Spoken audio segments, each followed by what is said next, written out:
As the first colors of autumn creep onto the Notre Dame campus, there's a feeling that the change in seasons will bring a reversal of football fortunes. After a 1-3 start, Brian Kelly and his team got a much-needed victory at Boston College last week, and now face a pivotal game against Dave Wannstedt's Pittsburgh Panthers, who have beaten the Irish the last 2 trips to Notre Dame Stadium. Pitt features 2 powerful runners, Dion Lewis, 2009 Freshman of the Year, and Ray Graham, who rushed for 277 yards last week.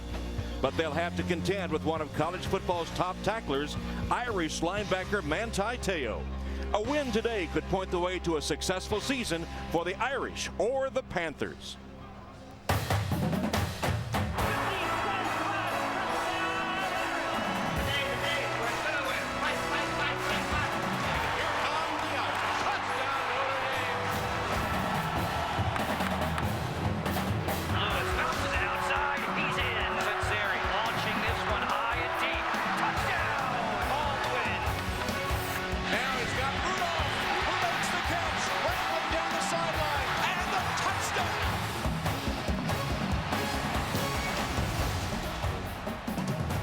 Sold out Notre Dame Stadium on an unseasonably warm October afternoon with a temperature in the 80s as Pitt comes in to take on Notre Dame in a series that began in 1909, and the Irish with the upper hand, 44 wins, though Pitt has taken 3 of the last 4 meetings against Notre Dame, including their last 2 trips here into Notre Dame Stadium, including that memorable 4-overtime game, the longest game ever played by either team. That's the one where the sprinklers went off, if you remember, and Pitt wound up winning the game. The Irish players coming out of the locker room, down the stairs to the tunnel, the traditional touching of the play like a champion today, and getting ready to make their appearance before this sellout crowd at Notre Dame Stadium. The band in the block in D to form the tunnel for them.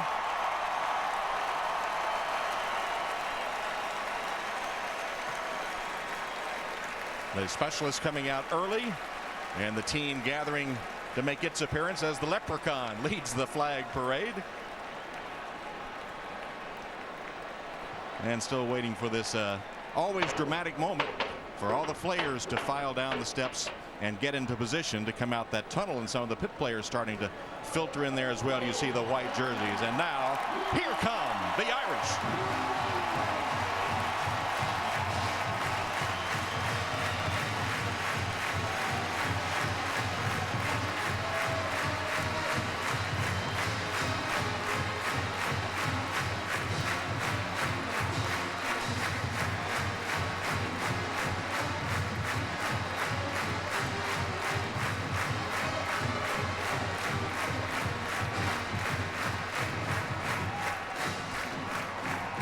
And welcome to Notre Dame Stadium, everyone. Tom Hammond and Mike Mayock here for the Irish against the Panthers.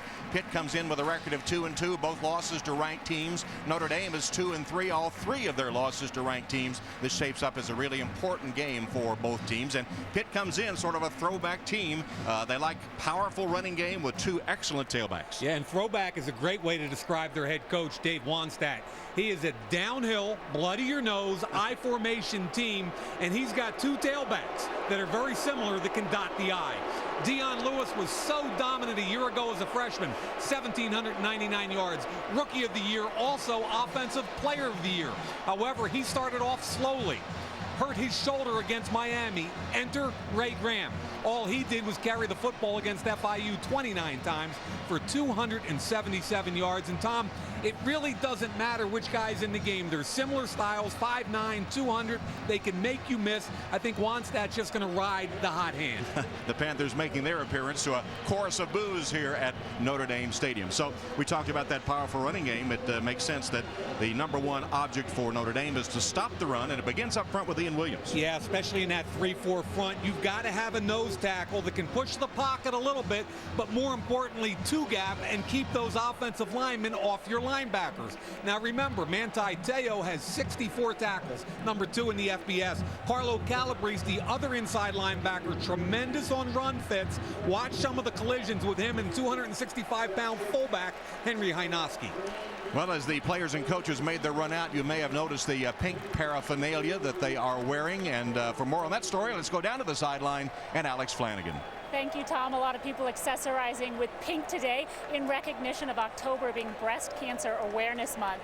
It's a cause that is very near and dear to Notre Dame head coach Brian Kelly. His wife, Pocky, a two-time survivor of breast cancer, first diagnosed in 2003 and then again in 2007. Also very close to the heart here of Notre Dame linebacker Carlo Calabrese. Calabrese's mother diagnosed with breast cancer when he was in high school. He has a permanent reminder, a tattoo of the pink ribbon on his chest. And you guys, Ann Calabrese and Pocky Kelly, both alive today because of early recognition. And Tom, that is the message that Coach Kelly and everyone else here would like to send to people today by wearing pink. All right, Alex, that women's health with the emphasis on breast cancer, one of the foundation pillars of the Kelly Cares Foundation established by Brian and Pocky Kelly. So the Irish have won the toss and have elected to receive.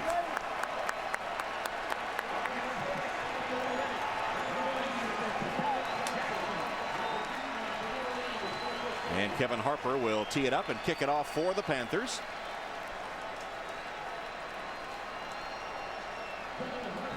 And a look at Bennett Jackson, who had the big kickoff return against Boston College all the way out to midfield that got the Irish going last week in their victory at Chestnut Hill.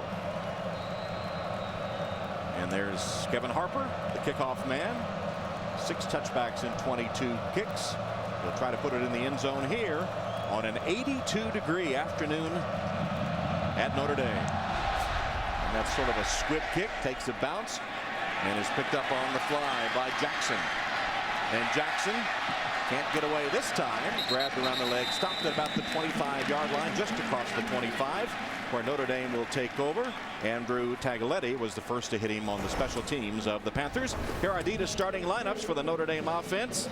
And Taylor Dever injured, unable to go at right tackle, so Martin moves there, and Romine starts at left tackle.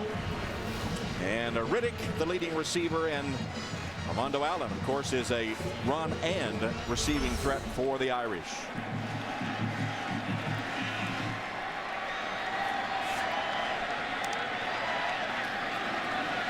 First down pass. Dane Chris is sacked back at the 20-yard line by Jamal Sheard. And Sheard with his 4th sack of the season. He has 13.5, now 14.5 in his career. And remember, they moved their most athletic left tackle over to the right side to take care of Sheard. And on the first play, look at the move. The inside rip, he gets through 2 people, sacks the quarterback. That should not happen against a double team. Second down, 16. Christ to Goodman. Pass is caught, but Goodman can't get away, only to the 26-yard line. John Goodman getting a lot of playing time. He and T.J. Jones expected to alternate at wide receiver for the Irish today. And Dom DeSico for Pittsburgh, who has moved to a linebacker spot, makes the stop, setting up 3rd down and 10. Christ. Short hops his intended receiver Goodman.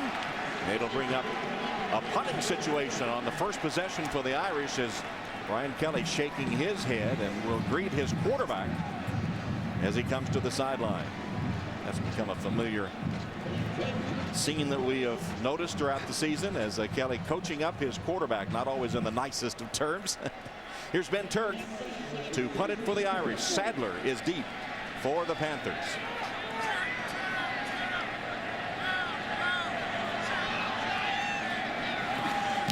Turk boots it. Sadler lets it bounce and takes an Irish bounce. And how? Down to about the 23-yard line. 51 yards on the punt, including that good roll for Ben Turk. Adidas starting lineups now for the Panthers offense. And center Alex Carabin, a study in perseverance from a walk-on, now a starter and on scholarship in his 5th year. We've talked so much about the Pitt power running game, but when they do go to the air, a pair of 6'5 receivers, Baldwin and Shanahan, making good targets for the quarterback, Tino Sunseri.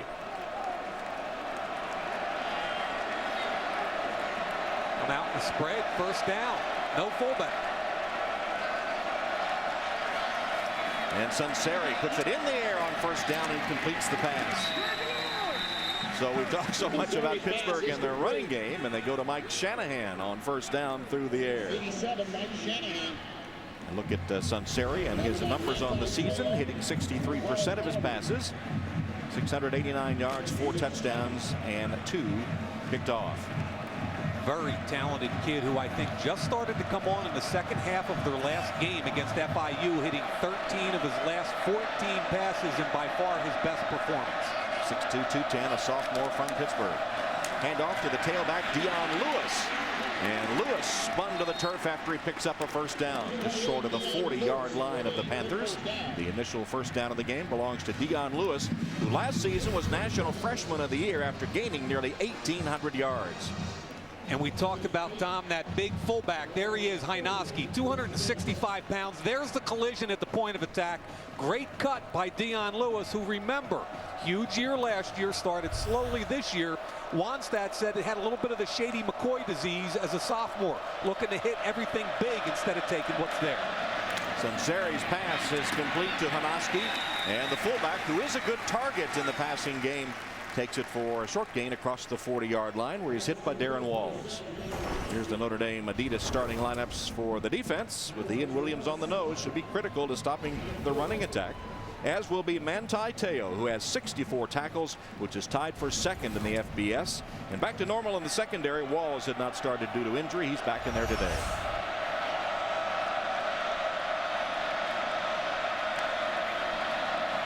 Sunseri rolling on second down and hitting his man. It's complete to John Baldwin, his first catch, his 16th of the season. And Robert Blanton forced to make the tackle on John Baldwin, 6'5", 230 pounds, but yet with speed. Yeah, and I think one of the things they're trying to do is cut the field in half, give Sunseri easier reads, number one, and number two, Tom, they've got to prioritize getting the ball to Jonathan Baldwin. He runs a 4.4 40 at 6'5", 230. They'll take 3 to 5 deep shots minimum with Baldwin today, but they really have to get the ball in his hands if they expect to win the football game. That one good for a first down. The ball a yard shy of midfield as you look at John Baldwin, the junior from Aliquippa, Pennsylvania. This is Hynoski, the fullback, split out wide. They give you a lot of different looks. And a handoff to Lewis. Dion Lewis picks up 5 yards on first down. Darius Fleming tripped him up after that.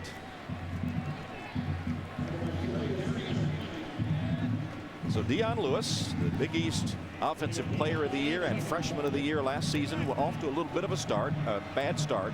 Did not play last week because of a shoulder injury, but prior to that had only gained 143 yards, averaging only 3 yards a carry. Bit of a surprise, looking to get on track today. Short drop. Sunseri on the slant completes it to Shanahan. And Mike Shanahan, no relation to the Redskins coach, for 17 yards before the safety Harrison Smith can track him down, and the Panther drive continues on their first possession of the game. And again, cut the field in half, run the quick slant. It takes the decision-making process away from Sunseri and highlights his big arm. Bang, put it on him, and let your 6'5" receiver run with the football. First down, Panthers at the Irish 29. Hynoski went in motion. Now will block, but they didn't get the block they wanted, and Lewis has stopped in his tracks and driven back by Manti Te'o. That's their favorite run play. That's the power O, where they down block on one side and pull the backside guard and the fullback Hynoski. Here's the guard. You'll see Hynoski come into the play, and everybody else is blocking down. But there's penetration from inside out with Ian Williams, and we talked about Ian, the top of our show. I think very quietly has become one of the outstanding nose tackles in college football. He was the first man to hit Lewis. Play action fakes, and Seri rolling right has a man wide open, Hynoski. And Hynoski diving ahead for the Pittsburgh first down. Harrison Smith chased him out of bounds, but that is a 12-yard gain on the pass to Hynoski, the Pitt fullback. Every single one of their plays has been designed to get Sunseri in space or a half-field read. Here's Hynoski, flow this way. Boom, and watch him get out on the edge. It's an easy read. There's the flow. Hynoski slides into the flat. The linebacker bites on the fake. There's nobody out there. And so far, what we're seeing, Tom, I think Frank Cignetti, the offensive coordinator, doing a great job simplifying the game for his quarterback. His quarterback, Sunseri, has hit all 5 of his pass attempts for 48 yards. Hynoski resets. He'll block for Lewis. And Dion gets 3 or 4 yards up the middle. Same play, the power O. They get that backside guard. Chris Jacobson, who they call Lumpy. Lumpy comes out and runs up in the hole, and Dave Wannstedt knows that if he can get power O established, it opens up bootleg and all the other things that they can do with an athletic quarterback. From the 19-yard line, Pitt will have 2nd down and 7. Again, this drive is the first possession by the Panthers. It came after a Notre Dame 3-and-out. Baldwin down here. That's an alert. Man to man. No help over the top. Handoff, Lewis. Stop for a loss on the play. Cameron Lewis Moore was the first man to hit Dion Lewis. And Lewis Moore and Lewis having a little couple of words there. It looked like Lewis Moore was trying to help him up. Dion thought he was trying to get the football away from him. And he's working against the tight end, comes off that block and makes the hit for no gain right there on Dion Lewis. First 3rd down that Pittsburgh has faced on this opening drive. It's 3rd down and 7. Now this is where you want to get some heat on a young quarterback. 3 wide receiver formation from the shotgun. Sunseri drills the pass, and it's caught. Devin Street goes up top to get the pass, but short of the 1st down. Gary Gray made sure he didn't get 1st down yardage, and the field goal team comes out for the Panthers. I thought the quarterback Sunseri was a little bit impatient there, taking the hitch on 3rd down when he had his talented wide receiver Baldwin working to the corner. So Dan Hutchins, the 5th-year senior from Williamsport, Pennsylvania, is on to attempt the field goal. He's the Big East Special Teams Player of the Week. He's hit 8 of 11 field goals this season. This will be a 26-yard attempt.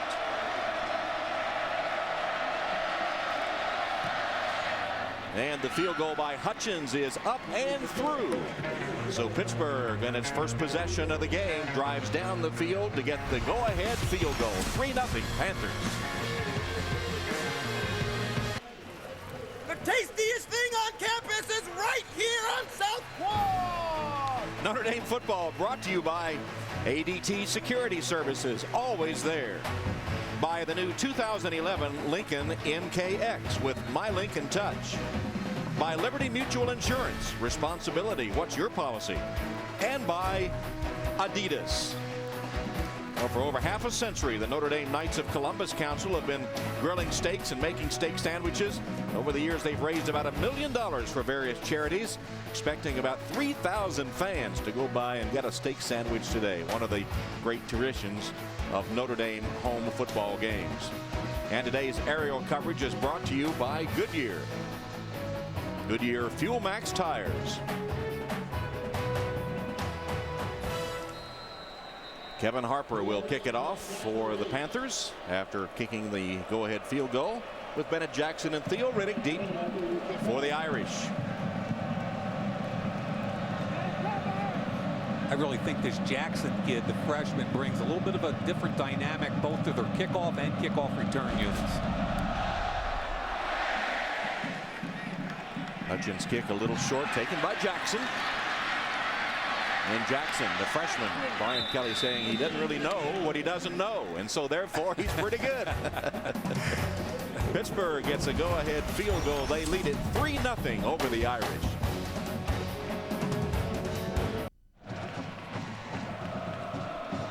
Irish fans, check out a live simulcast of today's action on NBCSports.com. Or if you're on the go, watch from your iPhone and iPad. Download the Indy Central app, available on iTunes. So a Dan Hendricks field goal puts Pittsburgh on top. Kevin Harper kicks it off for the Panthers, and the Irish have it at the 23-yard line. Armando Allen's first carry of the game as a flag comes flying in. Allen stopped by Greg Williams. And today's Big East officiating crew led by Jeff McConaughey. I think we're going to get a hold on left tackle Matt Romine getting his first start. Well, Taylor Dever unable to go with an injury, and already we've seen an impact. Play. Holding. Offense. Personal foul. Horse collar. Defense. Number 25. Penalties offset. Play down. Some offsetting penalties. Jason Hendricks called for the horse collar. We saw the Panthers get a sack as they came through Zach Martin, who was switched over to right tackle for Dever. And Matt Romine now with that holding penalty. Here's the keep by Christ. Brian Kelly saying he's going to have to run Christ more, but he only got a couple of yards there. Adidas starting lineups for the Pittsburgh defense, with Sheard already with a sack in today's game on the first series by the Irish. Dom DeSico starts at linebacker, having been moved from safety, and with DeSico moving, Hendricks getting to start at that safety spot. Handoff. Armando Allen squirming to the 30-yard line. It's going to set up a third down for the Irish. I really believe the guy that's come out of nowhere this year for Notre Dame at a high level is Armando Allen. He's lost some weight. Watch how quick he is through the hole here. Double team right there. Then he makes his cut in the hole, drops his pad level, and maximizes the gain. Here he is again. Allen.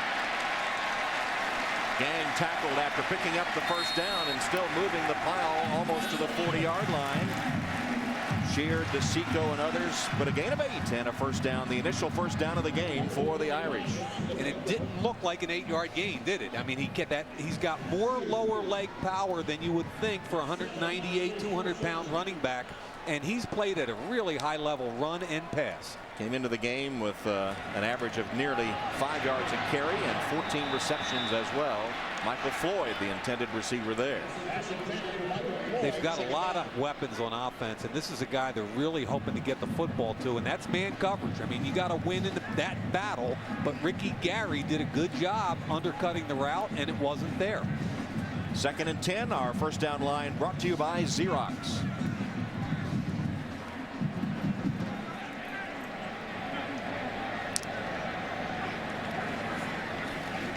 And the pass complete. It's to Riddick. Riddick made the first man miss, crosses midfield into Pittsburgh territory, where Dom DeSico tracks him down. Riddick with his first catch of the game goes for 15. And I really think this converted running back has been all the difference in the Irish offensive attack. Catch the football, bang, make you miss, get up the field, make the second guy miss, keep your balance. Look at that, just makes Antoine Reed miss. The cut back again. That is a difficult man to tackle. Play action fake. Nice catch. A one-handed stab by Michael Floyd. Looked like an outfielder. He really did. And I'll tell you, he's trying to throw it to his upfield hand so that he can get down the field, but that's kind of crazy. Great catch by Michael Floyd. Floyd telling us yesterday that he's had a few miscues this season, but he realized that he's only going to get so many opportunities. You got to take advantage of them, and he did there. Draw play, handoff, Armando Allen. And Allen sprinting up the middle. Max Gruder got him by the shoe tops, or else it was going to be a touchdown, a 10-yard gain as it was.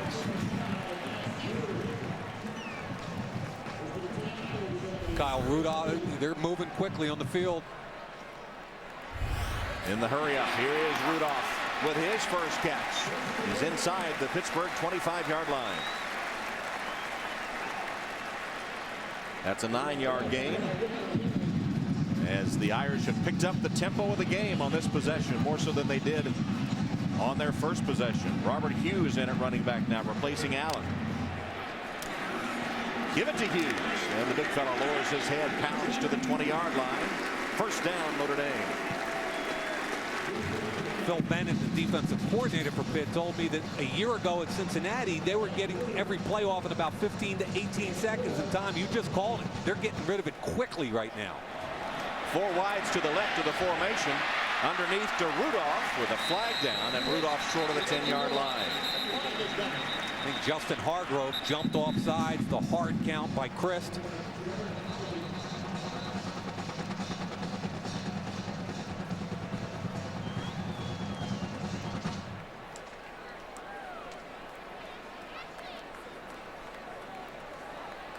There are 2 fouls on the play. Offside. Defense. Number 96. illegal shift, 2 men in motion, offense. Those penalties offset, replay, first down. That's the second offset we've had in the first quarter. So spot the ball just short of the 20-yard line. And again, first down. Here's Sierra Wood in the lineup for Notre Dame for the first time. As Chris throws it to Floyd. And Michael Floyd collared at about the 5-yard line, just short of the 5. And now leading some cheers. He's 2 for 2 on the receiving end. A little crisscross right there. He's just running the in route against the zone defense in front of the deep safety. Makes the catch, secures the football. 14-yard gain. First and goal, Notre Dame. Christ dodged one man, but not the second time. Brandon Lindsey with good stay after it. Gets the sack back at the 15-yard line. No, I thought Matt Romine did a pretty good job on Lindsey, the defensive end here. I think Christ anticipated some pressure that was taken care of by the left tackle. 4th sack of the season for Lindsey and the 8th of his career. Second down, 15. You see the numbers for Christ. He's hit 4 for 5 for the end zone, and that'll be an interference call intended for Riddick. Got his feet tackled with Antoine Reed, and the flags come flying. I think one of the concerns for Pittsburgh on the defensive side coming into this season was the cornerback position. 2 first-time starters. Clearly, Antoine Reed with a collision. And the penalty bugaboo, I think when we talked to Dave Wannstedt, Tom, probably the most frustrated part of the season. Pass interference, defense, number 25. The ball be placed at the 1-yard line, automatic first down. So the penalties you see near the bottom, that's next to last in terms of penalties. Yeah, it's almost 10 penalties a game. And Wannstedt, what did he tell us? That they had a little Sunday morning conditioning session because of it this past weekend. An old-fashioned. You know what that means? I sure do. From the 1, here's Armando Allen. Stopped. Might have lost a yard. Allen immediately hit by the center of the Pitt defensive line with Jabal Sheard leading the way. There's Wannstedt, no question about it. He's an old-school coach. So while he was having that little special old-fashioned conditioning session, Notre Dame players reported to the training table and had crab legs and filet because Coach Kelly said he wanted them to understand the difference between winning and losing after they beat Boston College last week. For the end zone, the fade, and Floyd holds on for the touchdown.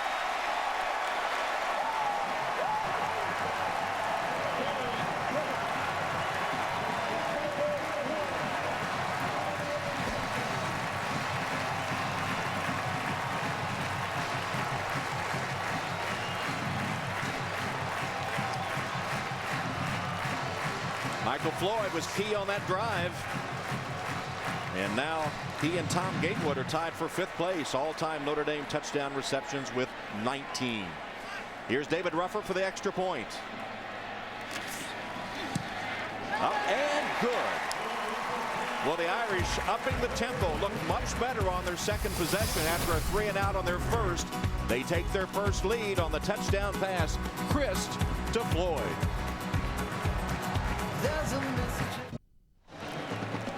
Welcome back to Notre Dame Stadium.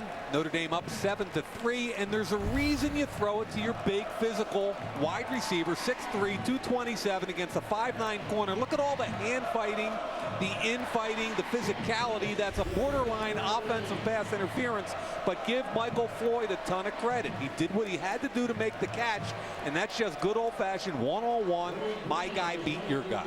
Here's Floyd trying to stay cool on the Notre Dame bench with his 19th touchdown reception.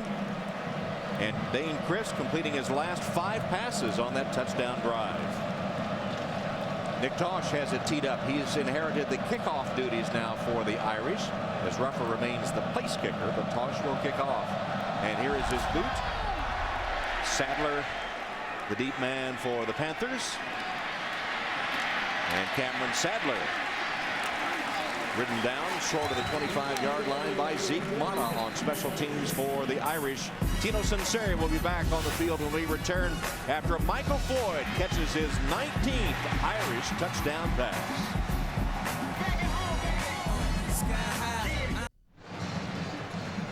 Go to Notre Dame Extra, presented by Mercedes, on NBCSports.com, where you can see all the action, including an online-only bonus camera, in-game highlights, plus live coverage of the halftime bands. That's at NBCSports.com. So Pitt takes over now, trailing 7-3. They'll start from the 24-yard line. They send Hanoski in motion. Ray Graham in a tailback now. Fake it to him, and Sunseri going deep down the field. And the catch made by John Baldwin. Baldwin, right in his eyes, had a step and got it for 32 yards in front of Darren Walls. You know, on play action, it's amazing when you can run the football, what's going to happen to this secondary. We told you Baldwin was going to take some deep shots. Pitt will do it every game. Play action, look at the safety. Bang, he makes the cut. The safety's underneath instead of over top. Jamar Slaughter, and it's an easy throw and catch on an isolation to a 6'5" receiver. 44-yard line of the Irish. Here's Hanoski making the catch, lowering his head, and takes about 5 men to get him to the turf. Hanoski already has a couple of receptions in the game, adds one more there. Twice academic All Big East performer. He reminds me, Tom, so much of his father, Henry, who was a fullback at Temple, and trust me, they're the same guy. They just knock down defensive ends and linebackers. He's got a little bit of a physical skill set to catch the football also, and he'll make a living on Sundays because more and more teams are looking for that kind of fullback. Pennsylvania's Class A Player of the Year as a senior at Southern Columbia Area High School. In motion here. Sunseri fakes. Now being chased. Heaves it downfield, and it'll be caught but out of bounds. No good. Intended for Baldwin. Incomplete. Sunseri's first incompletion of the game. He had hit his first 8 passes. Good job by Darren Walls when they broke the route. Stay on the receiver. Baldwin broke it deep. Good job by Walls. Approaching the final minute of the opening quarter. Prince Chembo, the talented freshman linebacker, in here on this series for the Irish. They really like him. He's a big physical kid that had 2 sacks last week against Boston College. 3rd down and 7. Sunseri in the shotgun. Irish showing blitz. Sunseri hangs it up, and the pass will go out of bounds. Never gave his receiver Baldwin a chance on that one as he took a hit as he delivered. And it'll be roughing the passer. 15-yard penalty. So Manti Te'o called for roughing the passer. And what a poor throw to an open one-on-one receiver. Here comes Te'o through on the blitz. The ball's certainly way away. It isn't much of a hit there, but I'm telling you right now, look at this open right here. Darren Walls is beat deep. You got a 6'5" receiver. You've got to keep the ball in the field of play. How can you throw that out of bounds? And as good as Sunseri has been so far in this game, that was a poor throw. But the roughing the passer penalty on Te'o, a good call. Keeps the drive alive for Pitt. Follow 27. He takes you to the football. Hand off to Graham. That's his first carry. Slithers through a hole and takes it inside the 15 down to the 13-yard line, where Carlo Calabrese will get credit for the hit. But that's a 13-yard gain for Graham on his first carry, averaging 9.5 yards a carry. And we said follow 27, Tom, right? We've been talking about that all week. Bring him in motion. ISO, Ray Graham downhill. You said he's averaging almost 10. What did he pick up there? 13. Yeah. Downhill, one-cut guy. Both these guys are really difficult to defend. 2 tight ends. First down, 13-yard line.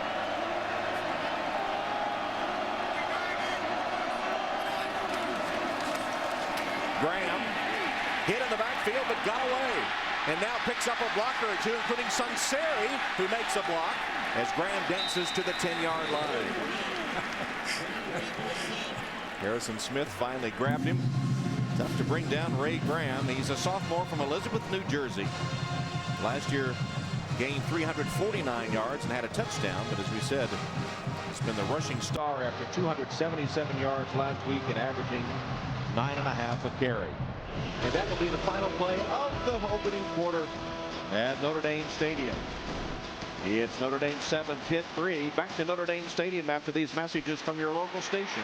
You're watching Notre Dame football on NBC.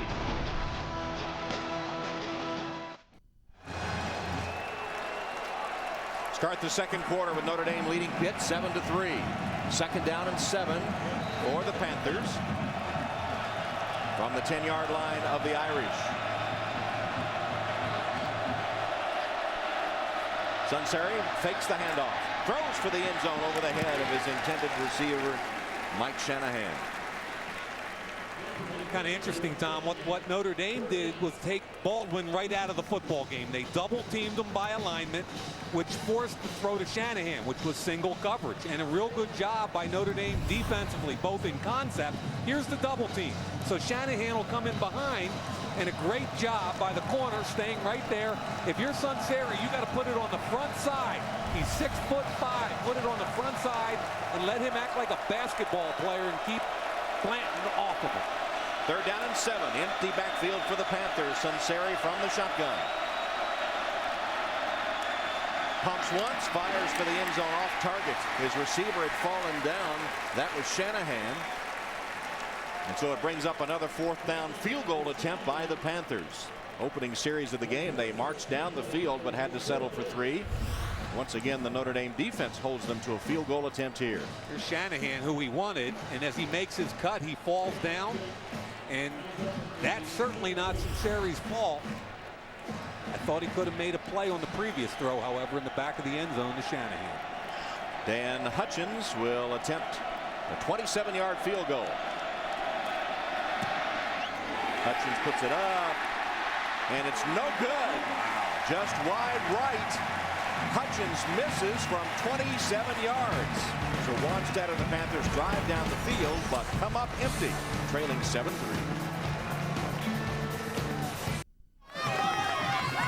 Well, Irish eyes are smiling after Dan Hendricks missed a 27-yard field goal attempt, his first miss under 40 yards this season. So remains 7-3 Notre Dame as the Irish take over at their own 20. First down, Sierra Wood against the call. And lucky to get a yard. Max Gruder led the defensive charge for the Panthers. Gruder, the leading tackler for Pitt on the season, the junior from Charlotte, North Carolina. Our first down line today brought to you by Xerox. Max Gruder, the man that went to Charlotte Country Day, kind of a small school, had to send tapes all around of his high school play and got the offer from Pitt. Here's Sierra Wood's second straight carry as he crosses the 25-yard line. And Gruder again in the middle of things on the tackle. As Coach Dave Wannstedt, as he told us, took a chance on him, and it's paid off big time. He was the #1 tackler last season for Pitt, including 11 against Notre Dame, and is the leading tackler this season for the Panthers. Draw play. Wood, third straight call, spins his way and has a first down.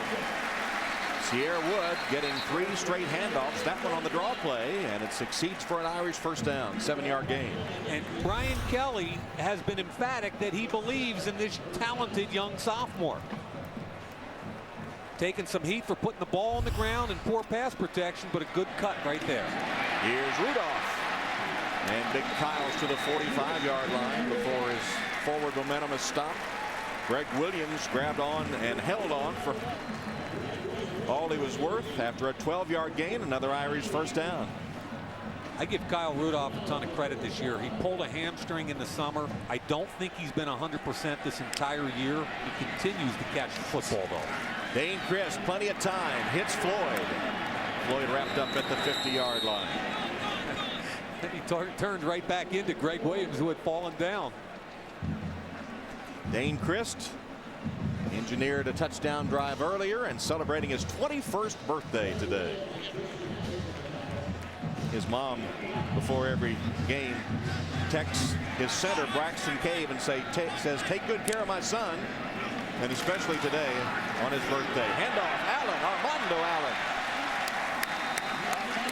He'll be close to a first down. Looks like he's picked it up with Greg Williams tripping him up. First down, Notre Dame. Be another Pitt penalty. Offside. Dom DeCicco, the converted safety, Defense. now playing outside linebacker. Number 31. Penalties decline. Total of play. First down. Maybe some more Sunday morning conditioning, Tom. I don't know, man. What do you think?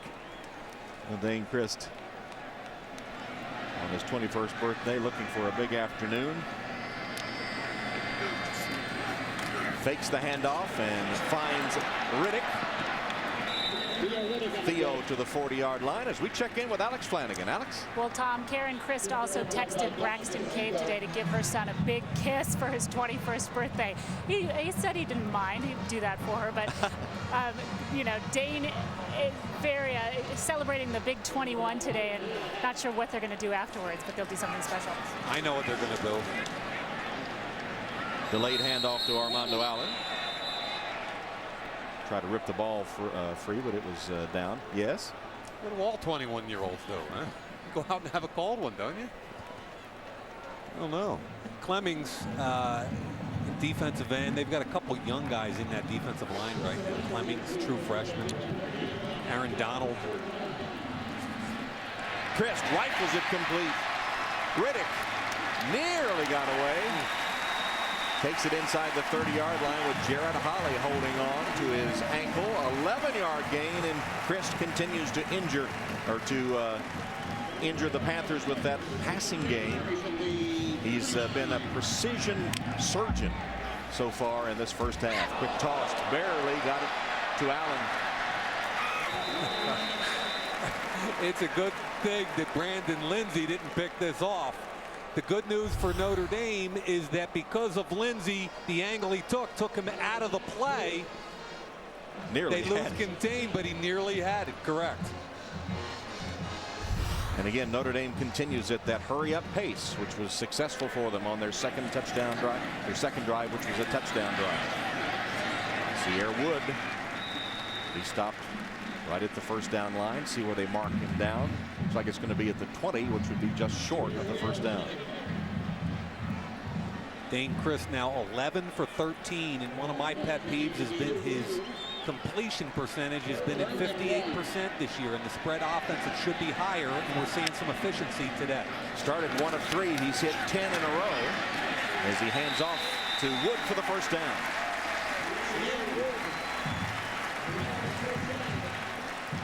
I also like the run-pass balance today. Allen, Wood, Hughes all have carries. Irish driving with a first down, 16-yard line of Pitt.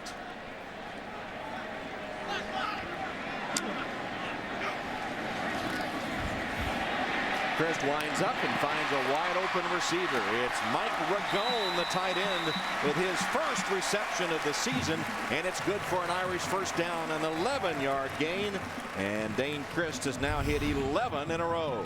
Clearing route over top by Floyd allows Ragone to get underneath. Comes open very, very quickly. Drop the shoulder. Get the first down.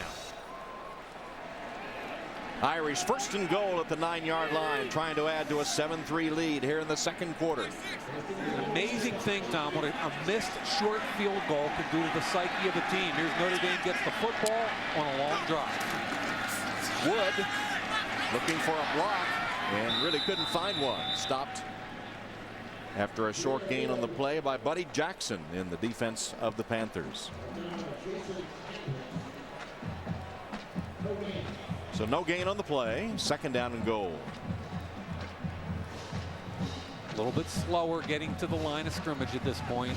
You're right, Tom. They've been in hyper speed for most of this first half.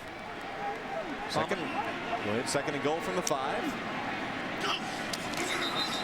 That play will be stopped. Might have been a false start. Yep. False start.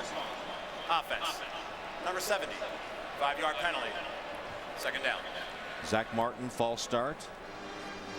Again, Taylor Dever unable to go because of injury, so Martin moved from his normal left tackle spot to right tackle this afternoon. And it's a tough duty for him because not only is he now with the right hand down and different footwork, but he's got their best football Shearer directly across from him. Second and goal from the 10-yard line. as Christ escapes for a moment, tiptoes down the sideline, and has the touchdown. Dane Christ improvising. And what a drive that was for Christ. He engineered it with precision passes. He's hit 11 in a row, and now tiptoes down the sideline on a broken play for the touchdown. His third rushing touchdown of the season. And his coach Brian Kelly saying we've got to let him run more, and he successfully does right there. Great improvisation. The ball sheared, missed the open field tackle, and Chris made him look bad. Ruffler for the extra point.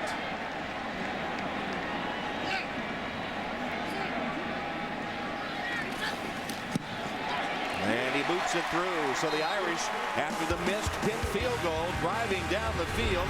Christ hit all 6 of his passes on that drive, and then scampered in on a broken play for the 10-yard touchdown.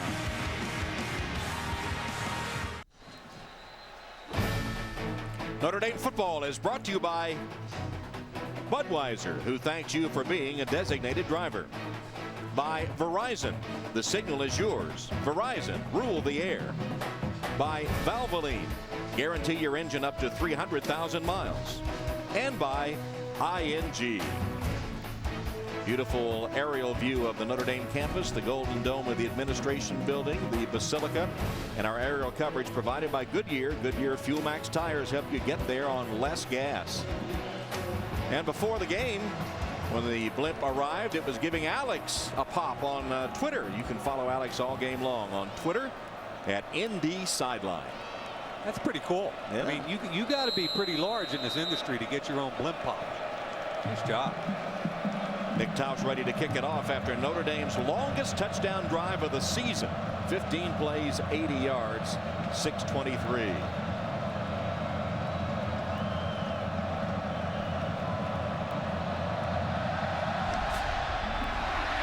And the kick. Sadler will return it. So in terms of the 15 plays and the 6 minutes and 23 seconds, the longest touchdown drive of the season for the Irish, that'll be Sunseri's turn.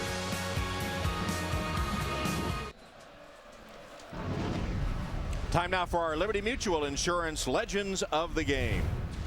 Tony Dorsett had a Hall of Fame career at Pitt, and in 1975 he rushed for 303 yards against Notre Dame, a record that still stands for Irish opponents. And for the past 18 years, Dorsett has been associated with McGuire Memorial, a nonprofit organization that serves physically and developmentally challenged children and adults. Our Liberty Mutual Legends of the Game. So now trailing 14-3, Pitt takes over. At their own 26-yard line, Sunseri first down pass. Heaves it complete. And the pass caught by John Baldwin. It's good for 9 yards, just a yard short of the first down. Good first down pickup as Darren Walls pushed John Baldwin out of bounds. Boy, Sunseri can look so good on some throws and struggle on some others, and I guess that's what you get with a sophomore quarterback. And Tom, I was at their practice on Wednesday. Big arm, couldn't believe his ability to make every throw. You just need to see more consistency because he is really talented. Moving under 8 minutes, second quarter. Sunseri with a handoff to Dion Lewis. Lewis tripped up as he comes close to the 40-yard line. Good enough for a Pitt first down. They'll mark it about the 39, where Jamorris Slaughter, I believe, the man that tripped him up. You know, to oversimplify the Pitt offense, find Hynoski and watch him get on Teo. I mean, that's what he is. He's the lead. He's the point of attack guy in the run game and the pass game. Did he kill Manti Teo? No. Did he understand which leverage to use to effectuate the game? Yes, he did. And the result is a Pitt first down. See the numbers for Lewis, 20 yards gained today. Sunseri play action fake and hit and dropped by Darius Fleming. Fleming with the sack. That'll be his third of the season. It's a loss of 8. And Fleming, who they need more explosion from, is working against the right tackle, Jordan Gibbs, in only his second start. Watch Fleming come off the edge use his hands, and now it's explosion and quickness to the quarterback. And that's what they need in this 3-4 defense. An edge rusher in every 3-4 defense I've ever been around that's dominant. There's at least one of those guys that you have to account for on every play that can get to the quarterback. Now it's 2nd down and 18.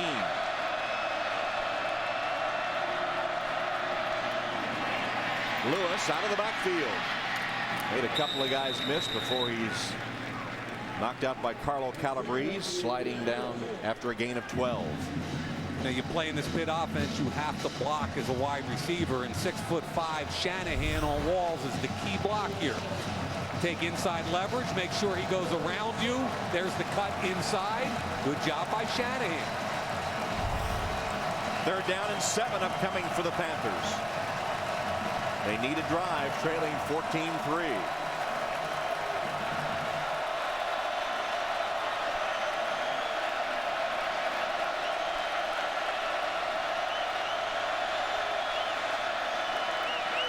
Sunseri steps up and is picked off. Intercepted by Harrison Smith. Takes it back to the 45 of the Panthers, where he's tackled by Mike Shanahan.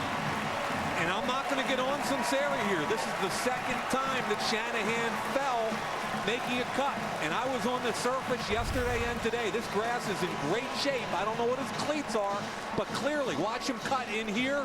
He's going to fall. The ball goes right into Harrison Smith's hands. Big play for Notre Dame. 2nd interception of the season for Harrison Smith. Jimmy Roberts in New York with an ING game break matchup in the MAC today. Western Michigan and Ball State. First play from scrimmage. Ball State, watch this. Lewis Toller jumps the route, takes it back 24 yards, 14-0, less than a minute into the game. Toller's 5th takeaway of the season. Western Michigan rolls. Next week, the Broncos travel to South Bend. Tom? All right, Jimmy, the Broncos will make that short trip down from Kalamazoo to Notre Dame Stadium to face the Irish next week. And Notre Dame takes over after the interception here with a 14-3 lead, trying to look at it. Christ on his 21st birthday has been looking very sharp, and a diving catch by T.J. Jones. The freshman Jones with a big catch. Great pass protection up front, allows the time to make this kind of throw. They chipped on Jabal Sheard, effectively taking him out of the pass rush. And boy, did Dane Christ put it on T.J. Jones. His 12th straight completion. Christ goes for 38 yards to T.J. Jones. And here's the end of it. He's beaten the corner. Antoine Reed extends for the football, and the true freshman makes a big play. And they're going to review it. Make sure that the ball didn't hit the turf. And Noel Turner and Gil Geltke are the replay officials from the Big East. Here he is on the outside, the true freshman working on Antoine Reed. Look at the safety get caught on the other route. That gives them the one-on-one because they're in man coverage. The extension, the catch, we can't tell whether or not the ball hit the ground, but let's see from this angle. Beautiful. Control, hand underneath. It looks to me like that left hand cups the ball through impact. Again. The left hand and elbow, Tom, I think stay underneath. And remember, it was ruled a catch. Is the hand underneath there? Difficult to tell. I think the left hand, wrist, and elbow cupped it the whole time. After further review, the receiver maintained possession of the ball throughout the catch. First down. Clay did have his hand under it, and as the official said, maintained possession all the way through the catch. So a 38-yard reception by T.J. Jones, who in his freshman year has now caught 11 passes and has 2 touchdowns as well. And that kid's only going to get better. A true freshman. When you line him up next to Michael Floyd with Theo Riddick, Kyle Rudolph, you give the defense some difficult options. Notre Dame getting off to the fast start as they did last week in their win at BC. Dane Crist working on a string of 12 straight completions. And a delay of game call here. Number 10. Well, that makes 5-yard Brian penalty. Kelly really First down. mad because it came after they had all the time on the sideline with the review. And we've seen this both in the NFL and college. Teams have to be really particularly aware of when that clock starts after any stoppage of play. Oh, there it is. Another Pittsburgh penalty. Greg Williams. Offside. Defense. Number 38. Making contact with the offensive lineman. 5-yard penalty. First down. And now it's Wannstedt's turn to shake his head. You know, and they give it back. They pick up 5 yards on the Notre Dame penalty and give it right back. Very frustrating. Crist, you can see with the hard count, trying to see if they can find out what kind of blitz package. You've got linebackers standing right here in the A gaps. You have to protect against that. Crist hangs it up for Floyd. Floyd came open momentarily, but the pass went the wrong way, and that's the first miss for Crist after hitting 12 in a row. Antoine Reed defending Michael Floyd. Crist and Floyd were having a conversation because an obvious disconnect. They brought blitz. They had single coverage, which you want with Michael Floyd, but they couldn't take advantage. Second down.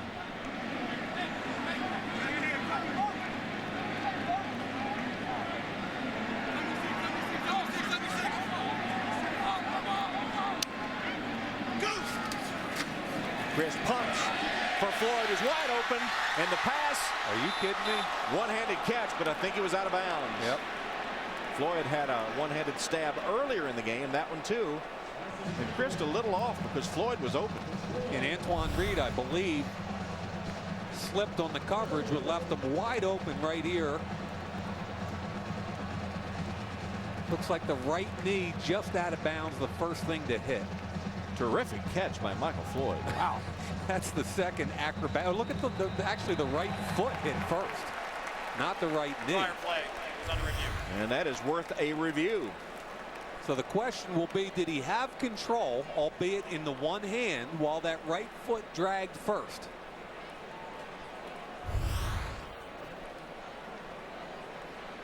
Are you kidding me? Look at that. Tremendous. Now the right foot hits before the knee, and you have to establish whether or not there was control. I thought the football hit the ground and he didn't have it.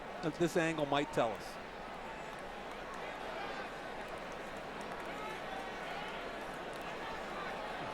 See, there it is right there.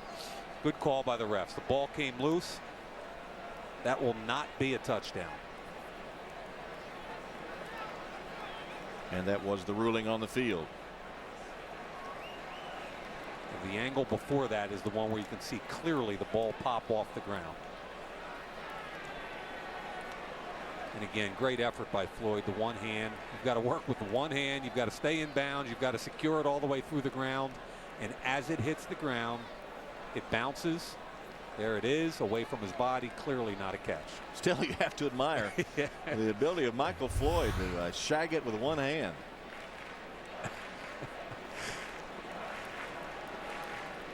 He's an exciting player. You know, we got on him a little bit, and we talked to him yesterday in a meeting with him about putting the ball on the ground, fumbling against Purdue, and then again Michigan State. After further review, the ruling on the field stands. Third down.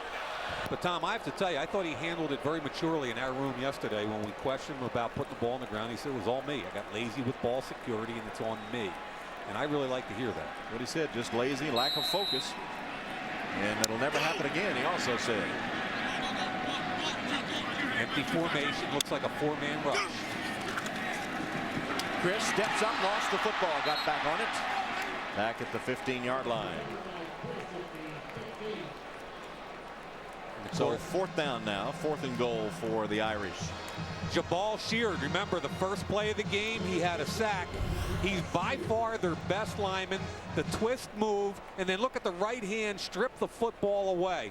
That's what you get with a senior who's been through it before, understands the nuances of pass rush. 32-yard field goal attempt by David Ruffer. He's not missed a kick this season, 8 for 8 field goals. From 32, Ruffer's kick is up, and it is good. So with 3:22 left until halftime, the Irish add to their lead. They're now up 17-3 on Pitt. David Ruffer, the walk-on kicker, hit all 5 of his field goal attempts last year. He's 9 for 9 now this year, and the 14 in a row ties the Notre Dame record, held by the man he replaced, Nick Tausch, who has it teed up and ready to kick off. So they are now tied with 14 straight field goals. Cameron Sadler, Ray Graham are deep for Pitt to accept the Tausch kickoff.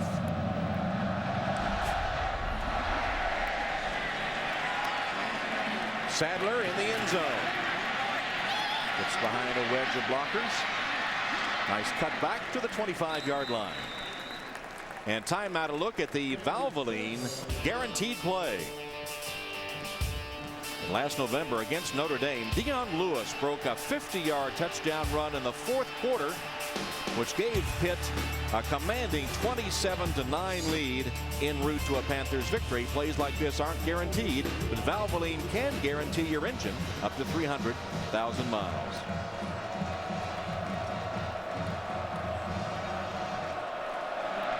Pitt with Graham in a tailback as Sunseri on a first down pass, complete for a first down. It's caught by Mike Shanahan for 13 yards. And Tom, 3 minutes left in the first half. You're down 17-3. Has Pitt been a little bit inefficient? Yeah, 0 for 3 on third downs. Struggling in the red zone. They're moving the ball, but they're making mistakes. Interception on the last series. It is really important for the Panthers to get points on the board before halftime. With under 3 minutes now remaining in this first half. This time in the I formation. Graham's the tailback. Hanoski is the fullback. Fake it. Sunseri scrambling and will run.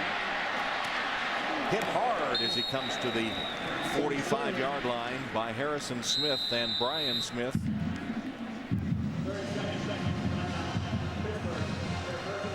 And Pitt takes a timeout, which stops the clock at 2:37. A 30-second timeout. You know, one of the guys I think who's playing really well for Brian Kelly, who doesn't get a whole lot of acclaim, is Harrison Smith, the safety who just made the hit. He had an interception earlier today, came into the game with 36 tackles. Nobody really talks about this kid because he was a tweener linebacker safety last year, but I happen to think that he's one of those kids that understands the game. He's smart. He makes best use of his natural ability. And when you team him with Zeke Mata, you've got 2 6'2", 6'3" safeties that weigh about 215 and can run and tackle. So his career numbers, he has 6 tackles today and an interception. His second interception. Catch made by Baldwin, but the pass kind of took him to the turf. He had to stretch out so far for it, so it'll set up a third down for the Panthers. Clock continues to tick inside 2.5 minutes. And you got to put that on Baldwin. He's working on a linebacker, Curry Neal. So again, the inconsistencies of the sophomore quarterback. 3 wide receivers here: Shanahan, Street, and Baldwin. Shotgun formation. And I think this Street kid's better than people know. Sunseri. His pass is caught to midfield. Shanahan, who has had trouble keeping his footing on the Notre Dame sod, gets that one for 6 yards and keeps the drive going for Pitt. You know, sophomore quarterbacks see third down, they get nervous. They just want to make sure they make. Now watch what happens on the one-on-one with no help over the top. If you take your time with this read, you're going to see the separation off the line of scrimmage. He beat Blanton off the line of scrimmage. Give it to him. No help over the top. But he settled for Shanahan underneath and did pick up the first down.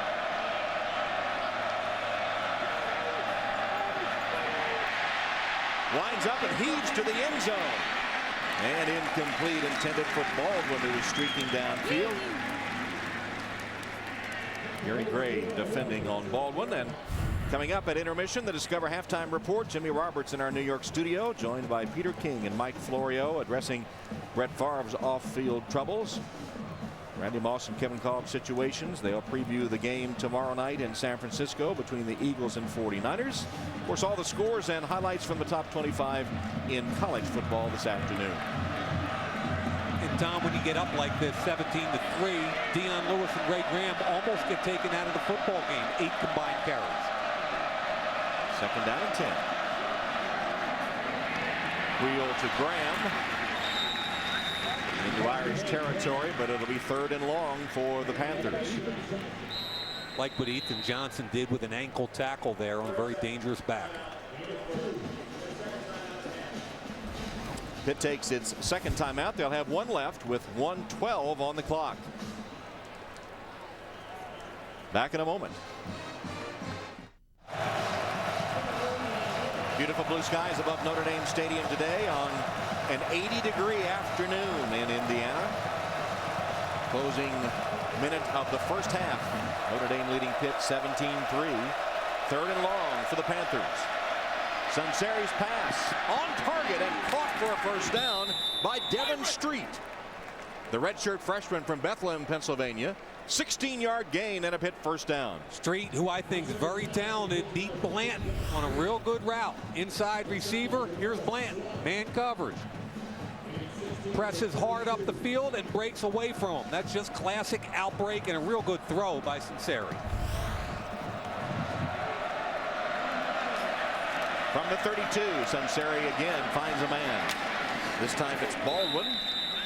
Hit hard and dropped short of the first down. Clock continues to roll inside the final minute of the half. Gary Gray credit for the stop. Keep in mind the longest field goal that Dan Hutchins has made this year is 38 yards. He's 0 for 3 over 40. To the sideline to Baldwin, who ducks out of bounds, and the spot looks like just short of the first down. Stretch that chain, and yes, it is about a foot or so short. Sunseri's found his rhythm again. He's hit 7 of 8 on this drive. A little streaky, huh? So 3rd and 1. Lewis pounds ahead. Good penetration by Darius Fleming. And they'll have to stop the clocks and call in the change with 31 seconds left.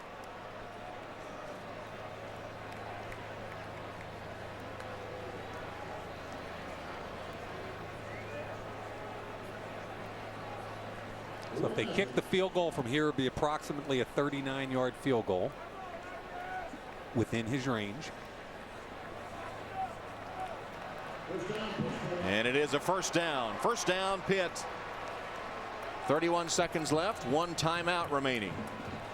Now this is where you'd like to have a veteran quarterback where you could take a shot or two, where you could trust him to throw the ball in the end zone, but if he had nothing, to throw it away, because you have to come away with points. And obviously here comes Ian Williams late. It's a hot day. Now he's playing outside instead of inside. Sunseri does go for the end zone, and 2 deep for Sadler. Incomplete.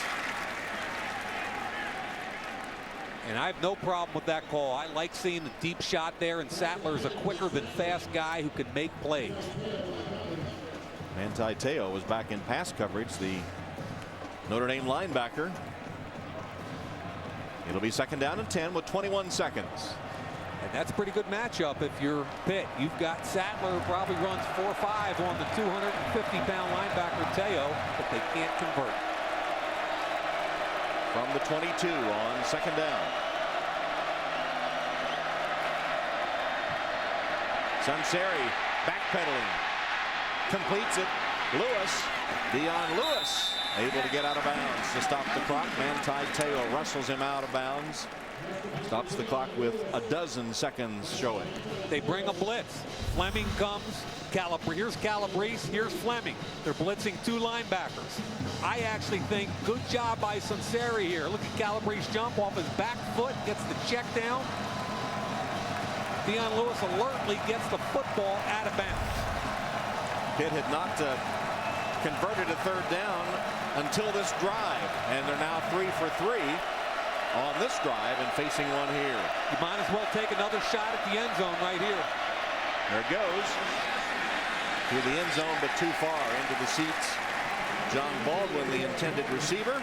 It'll bring up a 4th down. Throw it earlier and give your 6'5" guy a chance to make a play. Yeah, a pet peeve. He never gave his receiver a chance. Yep. As he heaved it out of bounds. Okay, but if you're Pitt again, now Hutchins missed a field goal earlier. He's been a very reliable guy from this distance. You got to get the points on the board before half. 36-yard attempt. He missed from 27, made one from 26. 36 yards for Hutchins. And it is blocked. There's a problem there between the holder on the snap. Cameron Lewis Moore came away with the football.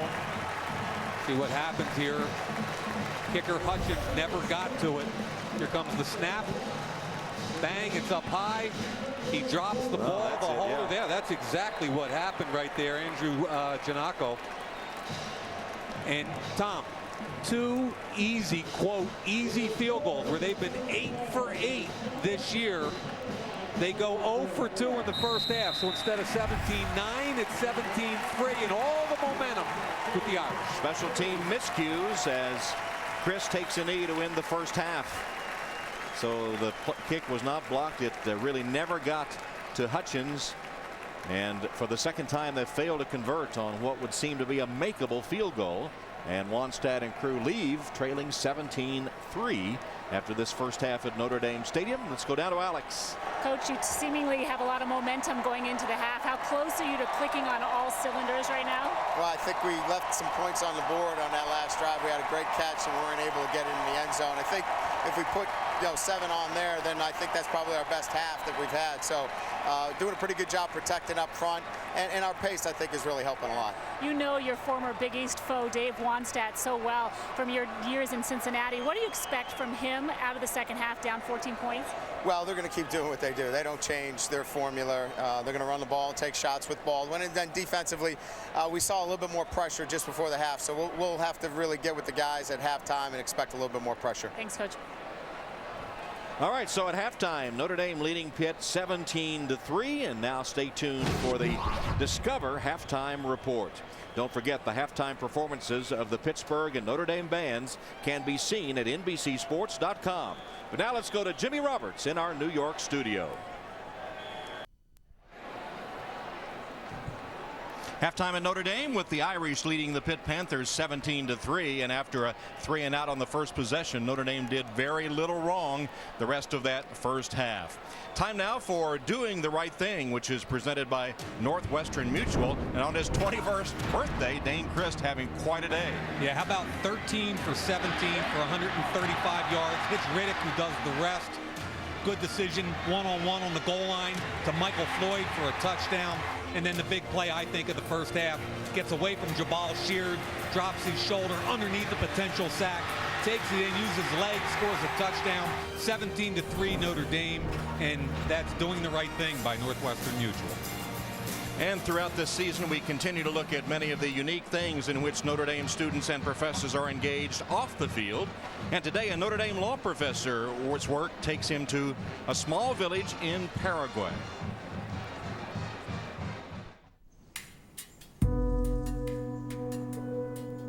On August 6, 1995, Paraguayan soldiers showed up at the home of the Maciel family and took away their 15-year-old son, Victor Hugo.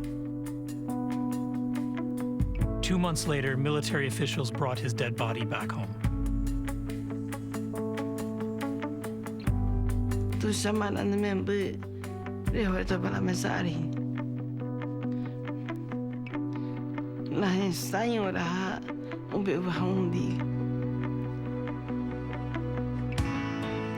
In his tenure as chairman of the Inter-American Commission on Human Rights, Notre Dame law professor Paolo Carrazza was instrumental in improving the protection of the rights of children in Paraguay and throughout the Americas. The forced recruitment of child soldiers into the Paraguayan military had been a common practice for decades. Achieving change required understanding the obstacles that the government faced, and then working with those government officials who were willing to change. In 2006, through Professor Carrazza's diplomatic efforts, the Paraguayan government publicly acknowledged human rights violations and enacted legal reforms to outlaw the enlistment of child soldiers. Como representante del gobierno, se aguilie ayerurende perdoña Francisca. A pensava que rogava isso pela oinha botija. E milagro bigua. At Notre Dame, we're trying to teach our students that law isn't merely an exercise of power. It has a larger purpose. That purpose is to serve the good and dignity of human persons. The University of Notre Dame asks, what would you fight for? Fighting for human rights. We are the Fighting Irish.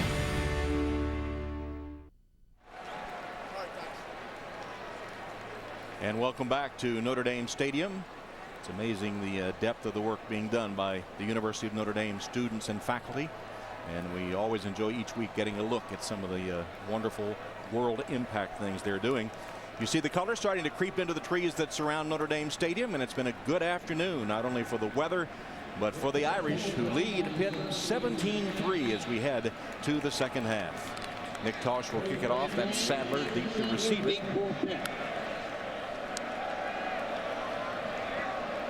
And about to get the second half underway as the shadows start to creep across Notre Dame Stadium. House kicks it off. It will hit and be taken on the hop by Ray Graham. Graham made a nice cut, just caught as he was threatening to break away and stopped short of the 30-yard line by Dan Fox. And now Coke Zero explores the playbook of possibilities. We started off this show talking about nose tackle Ian Williams in the run game. I back. Power play. Ian Williams is going to get in between the center and the guard. Beats the center. The guard wraps around the guard. Makes a big play. And when you look at the numbers on these two players, 9 carries for 37 yards. Domination by the front of Notre Dame. It's our Coke Zero playbook of possibilities as we get the second half underway with a first down toss to the fullback Hanoski. And Hanoski is had a pretty good gain on first down of about 7 yards as we go down to Alex. Well, Tom, Dave Wannstedt came into this game saying that they were being killed by penalties. Well, in this game, they're being killed by mistakes. 2 missed field goals, missed tackles, slips, and interception. So they need to clean that up, and certainly will try to do that in the second half. They will also try to run the ball more in the second half. Wannstedt saying he will call many more running plays this half, Tom. All right, Alex, and you can follow Scooter's tweets at Indy Sideline. Well, another mishap for the Pitt offense as the ball comes loose. Looks like they got it back. The quarterback center exchange between Carabin and Sunseri. Ball never got anywhere near Sunseri's hands. Don't know what happened, but somehow Carabin wasn't able to get the ball up there. So once again facing a third down. They were dismal on third down conversions early in the first half and then did convert a few on their final drive, but it also came up empty. Here's the pass complete to Baldwin. And Baldwin is stopped short of first down yardage by Zeke Mata, who made a quick play on the ball. And it'll be 4th down on Pitt's first possession of the second half. We talked earlier about the value of big physical safeties. Harrison Smith had a big first half, and Zeke Mata on 3rd and short coming up and making a big play.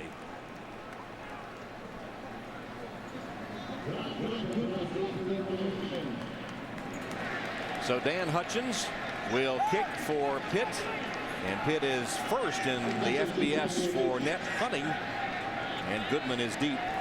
First punt of the day for Hutchins, who's also the place kicker, and it's a fake, and Hutchins stopped at the line of scrimmage. They go for the fake on 4th down and come up empty. Barry Gallup, number 21, does a great job staying home and recognizing the fake punt. The Hokies Gallup, who's right up in here in this cluster, number 21. Watch him come under the block and make the tackle. If he doesn't do that, it looks like they've got a convoy of blockers in front. Give the 5th-year senior Gallup a ton of credit. And how about Wannstedt coming out aggressively in the second half? They rolled the dice, but they came up snake eyes, and now it's good field position, excellent field position for the Irish. And Christ, first down intended for Goodman and dislodged and incomplete. Goodman had a couple of drops last week. This is a huge play, the fake punt giving Notre Dame field position. And here's Gallup on the outside. Recognizes what's going on, makes the play inside the blocker. If he doesn't get blocked, that's probably a first down. I think they might have worked on fake kicks after the Michigan State game. Fake and a handoff to Armando Allen. Allen's first carry of the second half. Notre Dame was ready for the trickery of Pittsburgh and got the ball at the 34-yard line as a result. However, they haven't done much with it and now face a 3rd down and 9. Notre Dame was 4 for 6 on 3rd downs in the first half, and one of the things Brian Kelly has talked about is converting 3rd down, keeping his defense off the field, extending drives. Dane Christ rolling to his right, delivering to Rudolph. Makes the catch, but well short of the first down. So good open field tackle made by Williams. There's a good strip there by Kawan Williams, true freshman. Christ again breaking outside the pocket, trying to make plays. And Thomas, what I'm seeing right now is the evolution of Dane Christ a little bit. And, you know, he had a tough game against Stanford. I thought he came back big last week with Boston College. And this is the best I've seen him play so far. Rufford to attempt a 50-yard field goal. Wow. Which would be his longest and would break the Notre Dame record for consecutive field goals for number 15 in a row. It's on its way from 50, and it is good.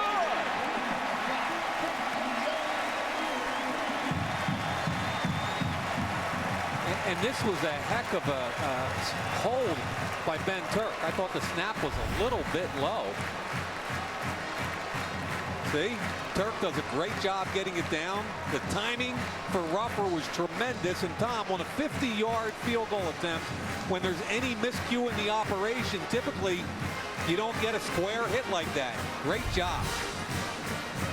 And David Rufford from 50 yards, 15 in a row.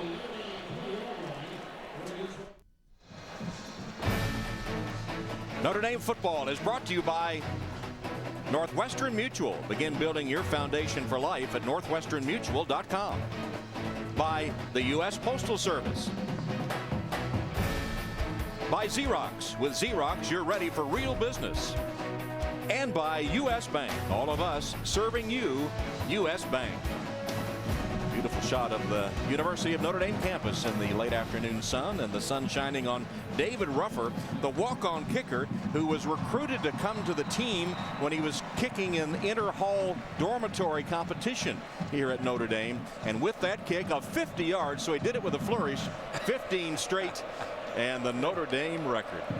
Didn't he start at William & Mary because he couldn't get into Notre Dame? It was a transfer from William & Mary, correct. It's almost as good as Rudy, that story. Tausch with the kickoff.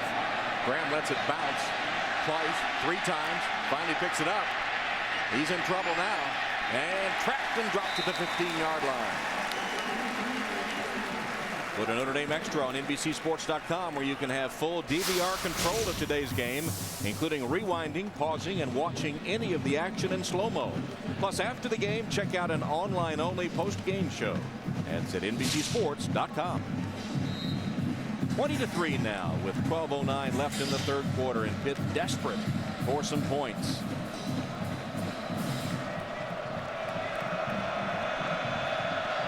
Ray Graham starts at tailback. Hanoski is the fullback.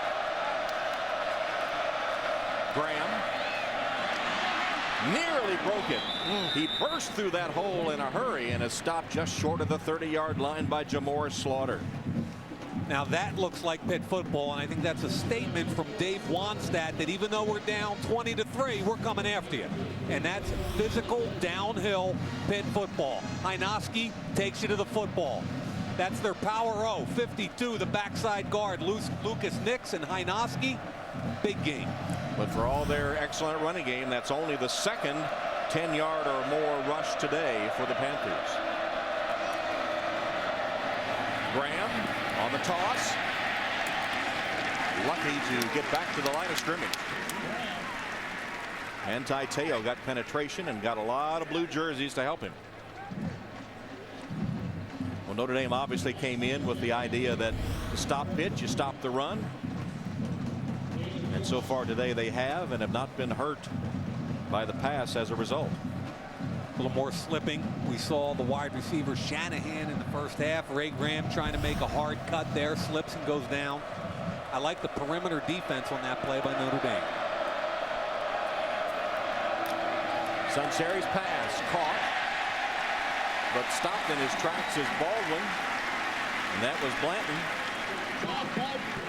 I mean, Baldwin no sooner had his hands around the ball than he was hit by Blanton. And a little smoke here. You've got Hynoski, two blockers out in front. You're trying to take advantage, but watch Blanton. He beats Hynoski's block, makes the tackle. It was a safe corner blitz from the other side, and Robert Blanton makes a play. 3rd down and 10.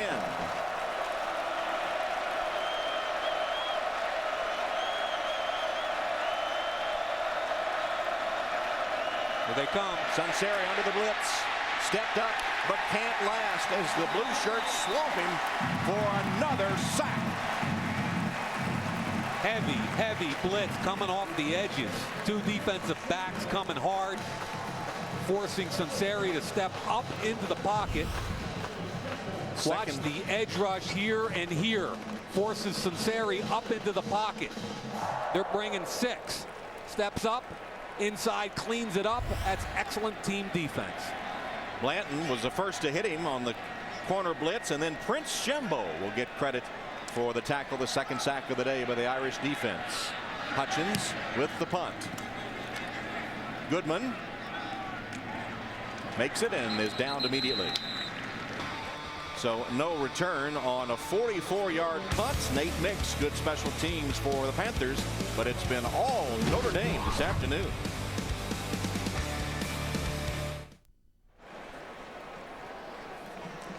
Aerial coverage provided by Goodyear today. Goodyear Fuel Max tires help you get there on less gas.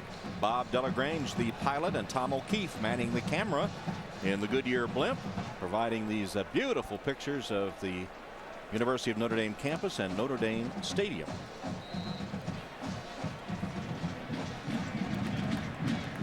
So the Irish will take over, first down at their own 32-yard line. And Dane Christ chased from the pocket. There's a flag down, another flag. And the pass is complete for a couple of yards to Allen if it stands, but a hold. Offense. Number 78, 10-yard penalty. First down. Trevor Robinson caught for the holding. Yeah, he was blocking Chaz Alexi, who I think is a real good football player that nobody talks about from Pitt. Trying to double team him.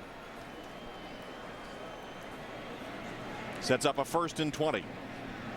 One of the turning points of the game, I thought, Mike, was in the first quarter when, after a 3-and-out on their first drive, Notre Dame upped the tempo of the game. No question. And they haven't looked back, have they? And Coach Kelly said that to Alex at halftime. Here's a design run by Dane Christ. Mama's not going to like that. You don't want to get her baby hurt on his birthday. Greg Williams hits him hard. And you know it's a design run when you see the offensive line release off their pass blocks. And Coach Kelly has made it a point that he's got to get his quarterback involved in the spread offense. Now watch these linemen release. Good job by Christ. And whenever you start 1st and 20, you can be patient. You don't need to get it all back on one play. Pick up 8 or 9 yards and get yourself in a manageable situation. Christ, plenty of time, but overshoots Theo Riddick.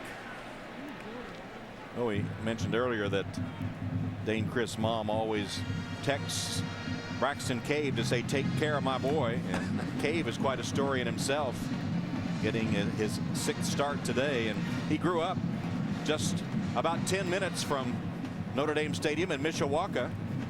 10 pounds 4 ounces at birth, so they knew he was going to play football.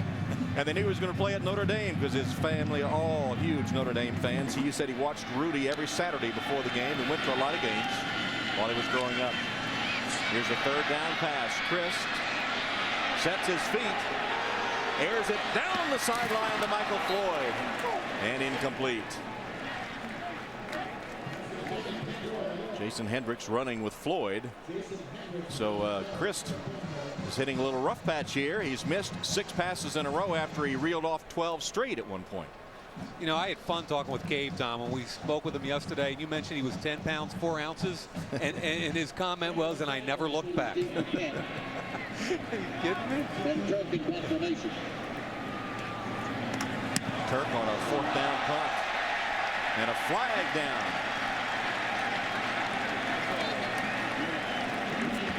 It was Juan Williams that collided with Ben Turk, who just wants to make sure everybody notices he's limping toward the sideline.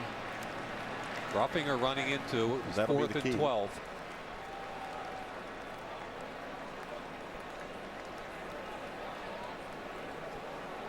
Fourth and 12 situation. Brian Kelly wants an explanation. Juan Williams is a true freshman. He's going to come off the edge right over here. Ball's clearly gone. He barely hits the leg, so I think that's just going to be running into and not roughing. That's a heck of an acting job, though. I got to give it to Ben Turk. What do you think? You think he takes an acting class or two, Tom? I will say, though, when you've got that kicking leg extended there and get run into, it's and you're coached to dangerous do spot. that. Yeah, I'm just having a little fun with him. I thought it was a great job by Ben Turk. But Running into the kicker. Defense. 5-yard penalty. Be assessed from the end of the kick. So you were correct, Mike. It was a running into the kicker penalty, only 5 yards. Penalties, penalties, penalties. That's been the undoing in part of the Panthers today and much of the season.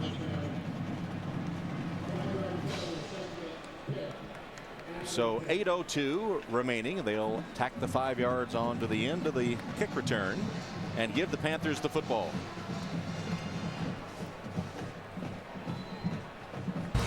And Sunday night is football night. The Eagles head to San Francisco to take on the 49ers.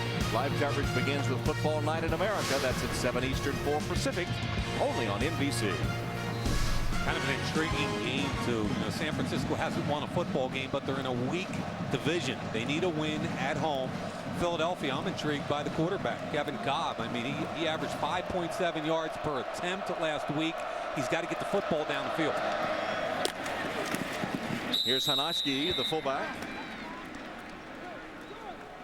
He'll be out of bounds, a couple yards on the gain. Robert Blanton nudged him out.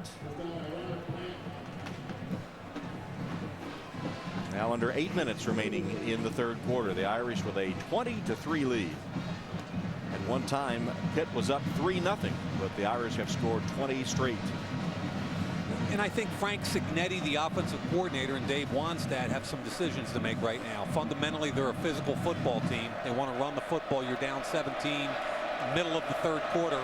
Are you going to continue to be aggressive, or are you going to start to throw the football? Play action fake. Sunseri will throw, and does, but behind his intended receiver, Baldwin. Had Baldwin, had he been on target. If Baldwin was wide open on a soft corner, ball a little bit behind them, working against Darren Walls off play action. Now, you got to complete this route. The ball's a little bit behind. He goes up with one hand. Why not two hands? I don't get the effort there. It's an All-American wide receiver, and to me, that's a catchable football. And the one-handed thing, I don't get. Sunseri in the second half is 4 of 5, but for only 9 yards. He faces a 3rd down and 8. Trying to redirect traffic. Sunseri scrambling. Whoa, decked. It's Lewis. And Lewis lucky to get a little gain on the play, but we'll see where they mark it if it's enough for the first down. It's close. I'm telling you, Sunseri took a shot. He sure did, Tom. Notre Dame elected to play coverage there on that long 3rd down situation. They dropped 8, only brought 3. It'll be short of the first down. Sunseri did that little flip, which is legal, of course. They're going to go for it, Tom. 4th down and 1. They start the half by a fake punt. And now here they are on their own 32-yard line, 4th and 1. Lewis, Dion Lewis bounces to the outside and now breaks free down the sideline. Dion Lewis on 4th and 1 breaks a big one. Harrison Smith tracks him down, but that goes for 31 yards. A big 4th down conversion for the Panthers. Power O, number 52, Lucas Nix, the backside guard, and Hynoski. They're going to come out, make the key blocks at the point of attack. Dion bounces it. There's a missed tackle in the secondary. That is a huge call by Dave Wannstedt and his offensive coordinator Frank Cignetti, and great conversion by Pitt. Lewis, after the long run, goes to the sideline. Ray Graham, the only setback. Graham gets the call. Spinning, only for a couple of yards. Good tackling by the Irish defense, led by Brian Smith. Notre Dame's front seven, I think, is doing a real nice job. That was a big hit right in the hole. Sean Swinner's giving Ian Williams a break in the middle. Williams comes back in now. I mean, that front seven, which we highlighted up top front, Tom, they've really, I believe, been the difference so far for the Irish on defense. And Graham shaken up as he went to the sideline. Oh, he got smacked there. So Lewis back on. Sunseri throws complete. And Devin Street. Nice catch and move. Harrison Smith went for it. Street caught it and went for 19. Yeah, this is a big-time throw. I mean, this is what I'm talking about with Sunseri. Gary Gray tries to undercut the route, and when you miss it, and by the way, Gary reached with the wrong hand. He should have gone with the left hand. He reached with the right hand. Harrison Smith is forced to make the tackle. But Pitt keeps the drive alive. First down and 10. Now at the 16 of the Irish. Dion Lewis thrown back. Dion Lewis. Same exact play they converted on 4th and 1 to the other side. This time Chris Jacobson, the left guard, pulled out. That was Hynoski and Lumpy as the two lead blockers on the power O. So second down and about 5.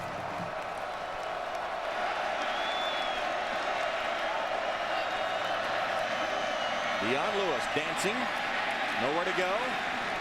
Does manage to get a yard just to the 10-yard line, perhaps a foot inside it.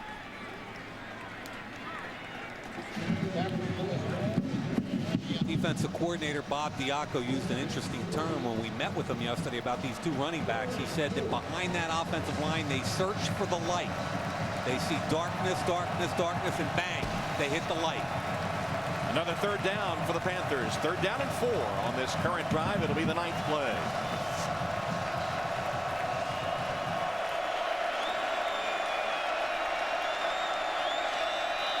Fake to Lewis. Sunseri scrambling and stopped inside the 5 by Manti Te'o. But Sunseri with a scramble picks up the first down. Good job by the sophomore quarterback. They had a double tight end alignment. And what he's going to do is he steps up inside Prince Shembo. Right there. There's Shembo off the edge. He steps up inside, recognizing he doesn't need to score. He needs to get a first down. Drops the helmet and gets it. Sunseri's dad, Sal, was a Pittsburgh All-American linebacker and now an assistant coach at Alabama. Sunseri still has it. Racing for the corner of the end zone and the Pitt touchdown.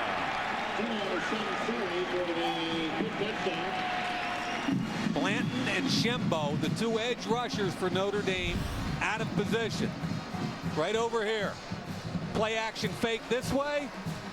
Bang. Blanton comes off the edge. Nice call. Better execution. Tino Sunseri with his first rushing touchdown of the season. Now Hutchins for the extra point.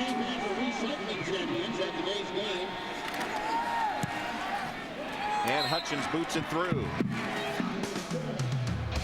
So Tino Sunseri with a bootleg gets the Pittsburgh initial touchdown of the game and makes it 20-10.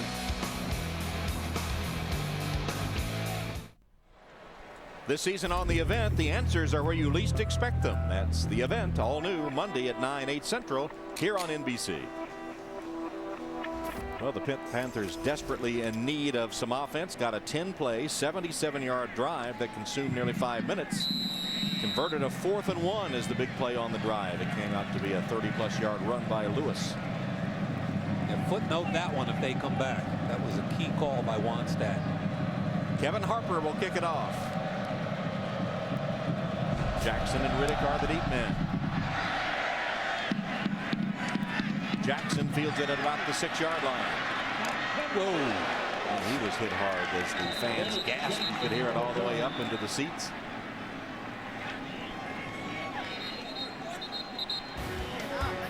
Well, a tough hit on special teams. Irish take over. They have a 10-point lead. Listen to this.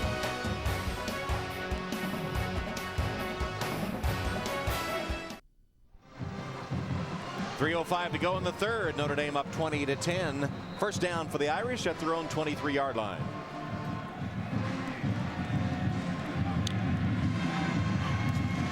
The hand to Armando Allen. Nice gain on first down for Allen. And earlier we were talking about the Irish center, Braxton Cave, who is from Mishawaka, just about 10 miles from Notre Dame Stadium. And he says he has the players over to his home a lot, of course, to eat. And his mom is famous for her burritos. Except Kerry Neal, his teammate, asks for them just about every day. Floyd. Michael Floyd out of bounds, picking up a first down before he's chased out by Greg Williams. Braxton Cave, his parents Rick and Kim are here today, and we said, well, it's kind of an unusual name. How did you get the name? And he said, well, his parents were at the Blue Gold game and they heard Braxton Banks, who was playing for Notre Dame at the time, and his mom, who was carrying Braxton, said that would be the perfect name for my soon to be born son. So Braxton it is. Brax, they call him. Braxton Company didn't move many pit bodies on that one, and Armando Allen has stopped. Dom DeSico, the first to get there. Tom, I think you asked him who he looked up to when he was a kid, and his answer was Jeff Fain, which is a pretty good role model if you're a center, huh? Jeff Fain, the former Irish center and NFL player. Boy, he got after you, didn't he? And never stopped until the whistle blew. Yep. That's what I remember most. Chris is going to go long with a flag down for Floyd. He's got it. But there are 2 flags back upfield. Probably going to wipe it out. Floyd's calling for applause, and he's had a big game, but that 45-yarder is probably not going to count. Tom, unfortunately, after that big build-up for Braxton Cave, I think it's going to come back because of a holding penalty in the middle of the line, and I think Braxton was holding on to Miles Carrageen.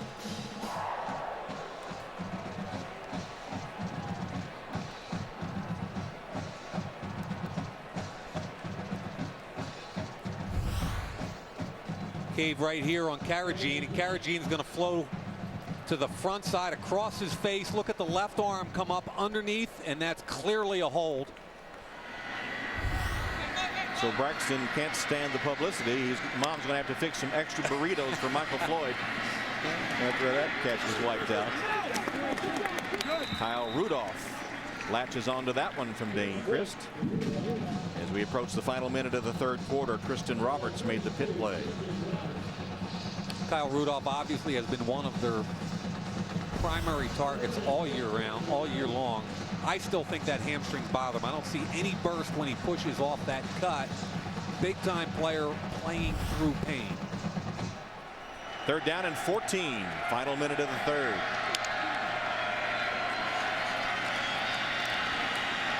Dane Christ throws underneath. It's caught by Rudolph, but well short of first down yardage. Kawan Williams made sure of that. So punting situation for the Irish. A little different, Tom, since that 4th and 1 conversion, huh? They pick up 38 yards on 4th and 1. They take it down, score a touchdown. Now they hold Notre Dame and force a punt. It's a football game here at the end of the third quarter. Ben Turk is set to punt it to Sadler. Good day for Turk. Man, this is a beautiful punt. Wow. Doesn't get any better than that. Sadler takes it at the 10, dropped immediately.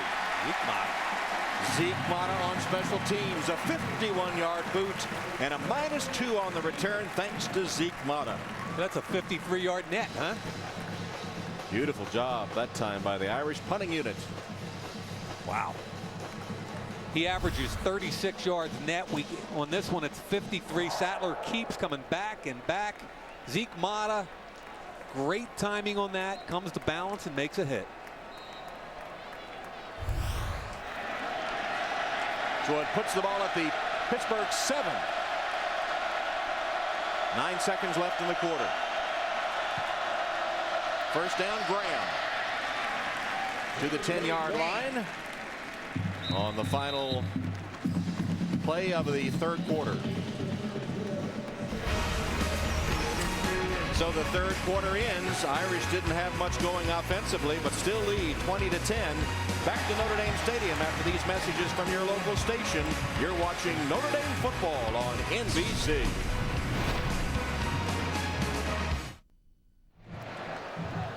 We start the fourth quarter at Notre Dame Stadium with the Irish leading Pitt 20-10 as the Panthers won that third quarter, outscoring the Irish 7-3. In fact, Notre Dame in 3 possessions netted just 16 yards. They did get a 50-yard field goal from Rufford. Pitt 2nd and 7 from the Panther 10. Play action fake and Sunseri rolls, delivers to Graham. Ray Graham racing down the sideline for a first down. Nudged out by Jamoris Slaughter, but a big gain for Ray Graham. That time on the wheel route, receiving the pass for 17 yards. Yeah, a little misdirection. Hynoski usually takes you to the ball, but watch what happens this way. Irish will flow one way. Boom. Play action comes underneath. Give them the football in space, and that's what they want. Capron Lewis Moore, number 89. Ooh, getting a little fight there with 52 nicks. On first down, Graham running the ball this time and running it well. Close to the 35-yard line. Harrison Smith stacked him up. Carlo Calabrese missed the tackle there, and downhill I think he's the right guy, but you don't want to have to tackle these guys in space. Watch what happens. Calabrese makes the right read, comes down in the hole, bang. Look at the jump cut, and Harrison Smith with his 11th tackle cleans it up. Second down and 3. Graham. Sent into reverse by Carlo Calabrese and the other defenders. Let's see where they spot the football. It will be just short of the first down. Brian Smith took on the pulling guard, and I think he got beat up. I think he jogged out of there under his own power, but it was a heck of a collision. So 3rd and 1.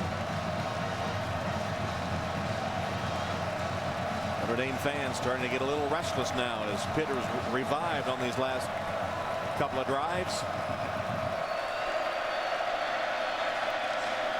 Fullback Hynoski, and Hynoski is thrown back, and the ball came loose. Looks like Mike Cruz of the Panthers recovered it for Pitt. A tremendous backside penetration that made the play. You would not expect Hynoski to put the ball on the ground. Here's Hynoski. Look at the penetration coming right there from Swinner.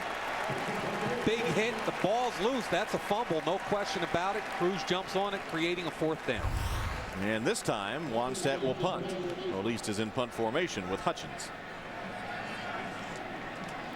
Having Sean Swinner step up and play well at nose tackle not only gives Ian Williams an opportunity to take some snaps off, but also gives him high quality play regardless of who's in the game.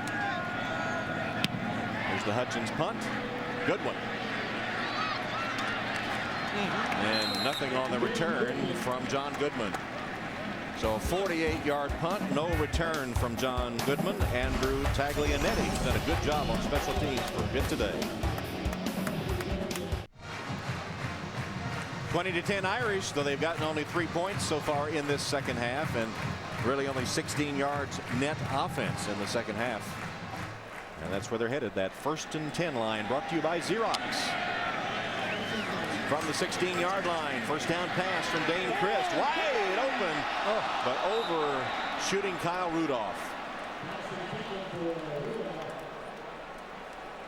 Working on Greg Williams. Hard to tell whether or not his inability to really extend running the football, running, there goes the out, the wheel route. Williams doesn't recognize it.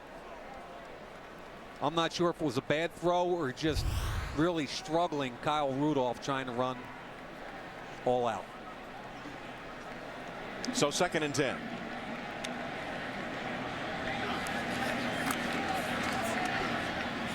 Christ to the other side to Riddick. Theo pushed out by DeSico, but that is a gain of 15 yards. Irish first down.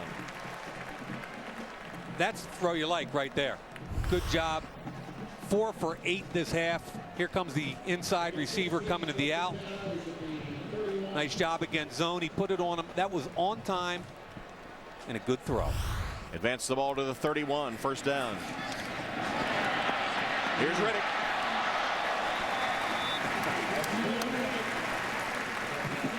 Theo Riddick close to the first down, tackled by DeSico. This kid's got a little burst about him. He's going to have a great career here at Notre Dame as long as he stays healthy. And it is a 10-yard gain and a first down for the Irish. And in the spread offense, and you're a quarterback, it's about accuracy. And you got to get the ball out in front to give him a chance to continue running, and that was what Chris did there. From the 41. Riddick. Theo Riddick with a nice yard after catch result. Caragine stopped him, but the 3 straight completions to Riddick have kept the chains moving for the Irish. They're in their fast mode right now. Here they go.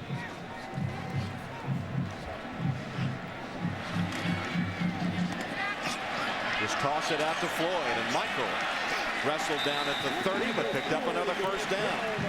This is the tempo that kick-started them in the first half, and with nothing working so far in the second half, they've gone to this faster tempo and clicking off big gains after big gains. And I was about to say the same thing. You made the point earlier, Tom.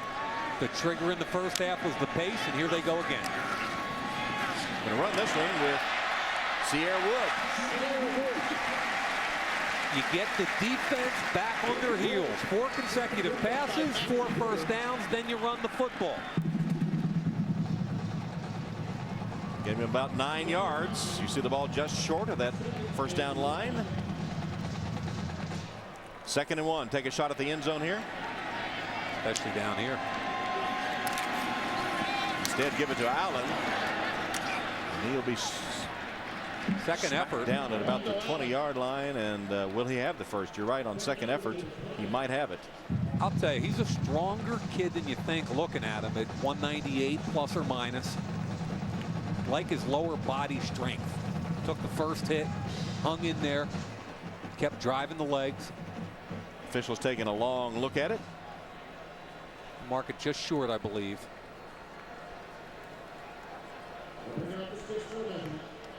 And chains out for the measurement. The length of a football short is going to be my guess. How about, and boy, was I wrong. Half a length to the good. That's the last time I look at the far sideline for the marker. Okay. Great effort, though, by Armando Allen.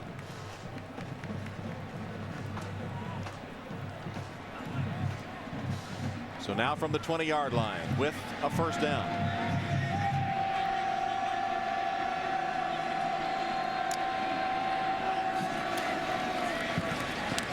Christ. Kyle Rudolph. And DeSico wraps him up. Like the call, they moved the pocket because they had 2 linebackers up at the A-gap, both Gruder and Tristan Roberts. Change the launch point, get the ball out of your hands. Dane Christ working on a string of 5 in a row. Man coverage across the board.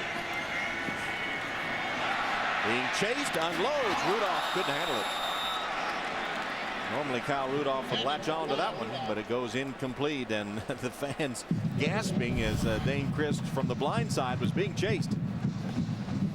felt the pressure, got the football out to Rudolph. Like you said, an uncharacteristic drop.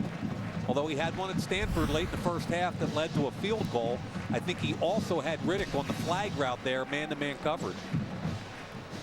10th play of the drive coming up. 3rd down and 5.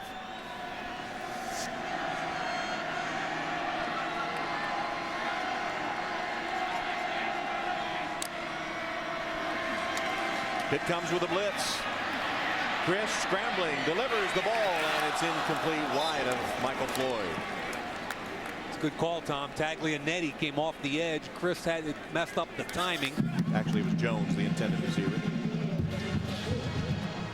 And Taglianetti coming off the edge here, which created a man-to-man situation on the edge. However, because he gets flushed, the timing of the play is off. I like the throw, though.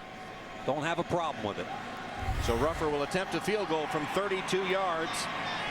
Notre Dame has failed to convert on their last 5 third downs.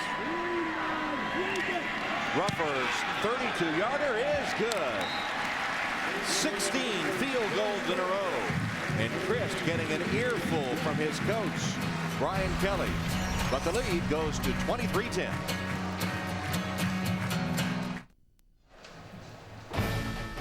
Notre Dame football is brought to you by Mercedes-Benz. Experience truly great engineering today at your authorized dealer. By Coke Zero. Taste what's possible. By Discover. It pays to switch. It pays to discover. And by Travelers. Insurance for auto, home, and business. Rob Highland, our producer. David Michaels, our director. Tom Hammond, Mike Mayock, and Alex Flanagan at Notre Dame Stadium. Pittsburgh comes in 2-2. Their 2 losses to ranked teams. Notre Dame 2-3. Their 3 losses to ranked teams, and one of them trying to get well today. And after trailing 3-0, the Irish have gone up 23-10 on the Pitt Panthers as Nick Tosh is ready to kick it off.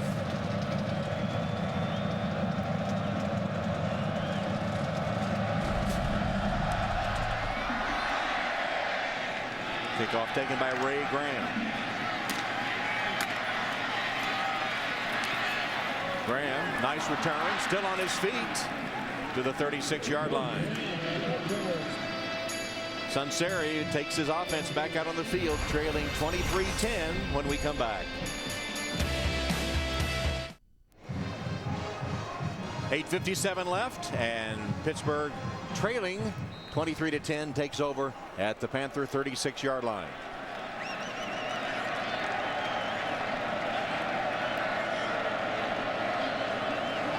Sunseri, first down pass. Pumps, steps up. Now he's going to run with it. And hit short of the 45-yard line by Gary Griggs. Time for Notre Dame Now, presented by Sprint, the Now Network. Dane Christ, you see his numbers, 214 yards, rushed for a touchdown today on his birthday. Pittsburgh running backs held to only 101 total rush yards. In Pittsburgh, especially on missed teams, on special teams, a lot of miscues, a lot of penalties. And that's the reason it's 23-10, Notre Dame leading. As Dion Lewis stopped after a yard gain. Tom, you just gave the numbers in the run game, and I really believe defensively that's the big deal for Notre Dame today. Great job on that power run game. Dion Lewis, 10 carries for 57. Ray Graham, 8 for 41. I believe, what, 2 rushes over 10 yards today? Yep. So they've tackled well. There's the running back comparison between Dion Lewis and Ray Graham, the 2 excellent tailbacks that we discussed at the start of the game.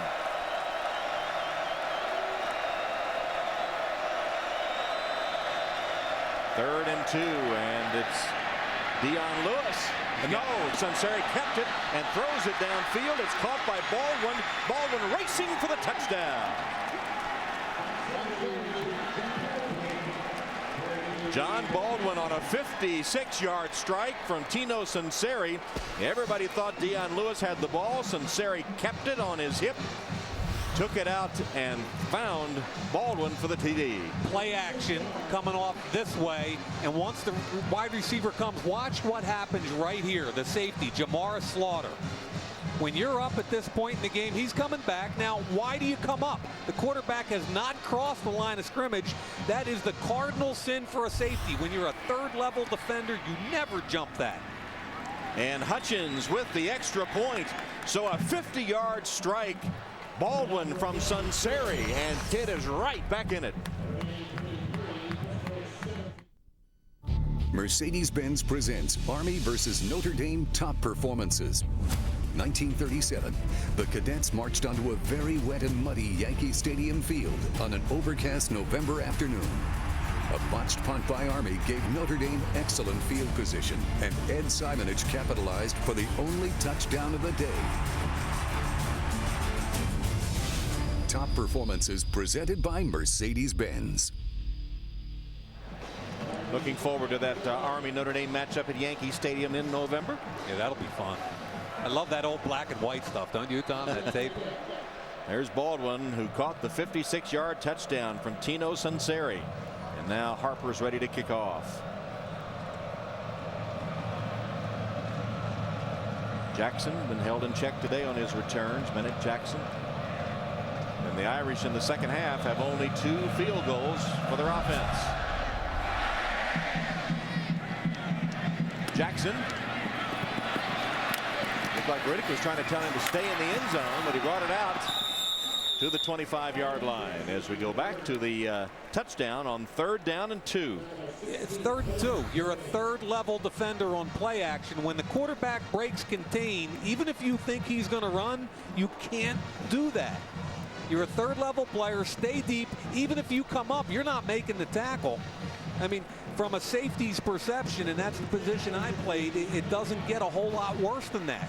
A bunch of different mistakes. You can't come up like that. Jonathan Baldwin just keeps running alertly. Sunseri alertly finds him. Give Pitt credit, but a poor job by Slaughter. And Baldwin with a career-high 9 catches as Goodman on the receiving end of that toss from Dane Christ on 1st down for Notre Dame.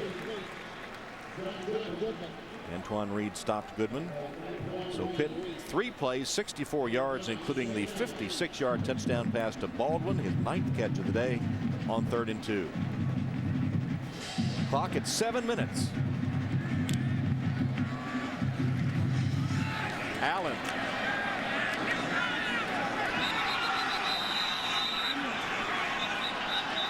Ball ruled down.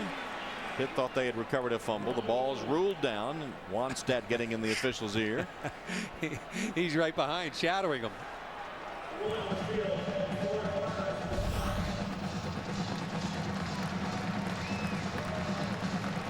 Ball's out.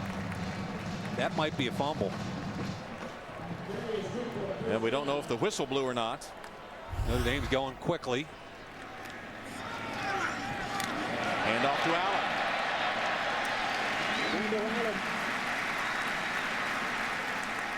Max Gruder stops him after a nice gain on 1st down of 8 yards.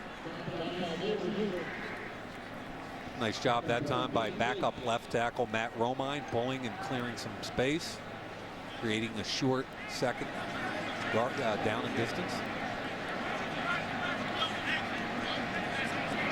Empty backfield. They send Allen in motion. Now he'll set next to Christ, and Christ keeps midfield and a 1st down for the Irish. Max Gruder with another tackle. He's been piling them up today. He really has, but again, we keep going back to Christ running the football and the importance of at least having the threat of the run in the spread offense. You don't have to run it 20 times a game, but 2, 3, 4 times a game, the defense has to know you'll pull and keep just to keep them honest. 1st down Irish. Christ. Ball deflected, incomplete. Justin Hargrove, I believe, coming off the edge. Cut block attempt by Armando Allen. Didn't get the hands down. Right there. Second guy, Hargrove. Mentioned Max Gruder has a career high 12 tackles today. Our first down line brought to you by Xerox. Shovel pass. Allen. No, it's Riddick. And Riddick to the 45-yard line. Gruder involved again with the tackle. I really enjoyed this kid. He's played all 3 linebacker positions in Pitt. Backed up Scott McKillop, where he said he got his work ethic and understanding of the game watching him play. Third down. 3rd and 4. Pitt disorganized on defense. Notre Dame looked like they were going to snap at any minute, but never did. Here's Christ. 3rd down and 4. And complete to Floyd. Michael Floyd racing for the touchdown. Flag back upfield.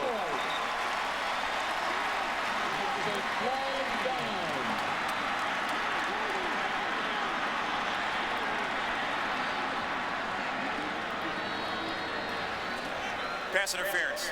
Offense. Number 6. 10-yard penalty. 3rd down. Typically when you see this, it's what the offense calls a rub and what the defense calls an illegal pick. So Riddick called for the pick and the offensive interference. There's Riddick coming across the field, and you could see him make an effort to get in the face of Buddy Jackson, number 21. And what you have to do, Tom, is you've got to be a little bit of an actor and show the referee that you're in the natural course of your route, that you're not making any predetermined effort to get in the way of a defender. And I think that was a pretty obvious call. So Floyd has the long touchdown wiped out by penalty. He had a 45-yard catch wiped out earlier by penalty. Christ off the hands of Riddick and incomplete. That's what I call a little jerk route. And basically what you do is you try to get the defender to think you're running an in and out. You hesitate. Watch it. It's a cute little route, and they're trying to get him open in the middle of the field and give him a catch and run opportunity. The jerk route, if he catches that and has a chance to continue running, he can get some significant yardage. So the offense again struggles after the penalty. And the Turk punt. Sadler's going to let it bounce, and it will take a good Notre Dame bounce to the 10-yard line. Punt covers 50 yards from Ben Turk. But now the Notre Dame defense being called on to hold Pitt off. Today's aerial coverage provided by Goodyear. Goodyear Fuel Max tires help you get there on less gas. From the 10-yard line, Pitt takes over.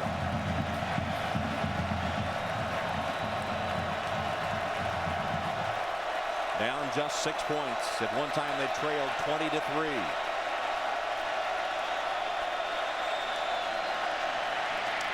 Dion Lewis. After that 20-3 lead, some key miscues by the Irish here in the 4th quarter. Wannstedt on 4th down goes for it. 4th and 1, down 20-3. Dion Lewis goes 38 yards. That led to a touchdown to make it 20-10.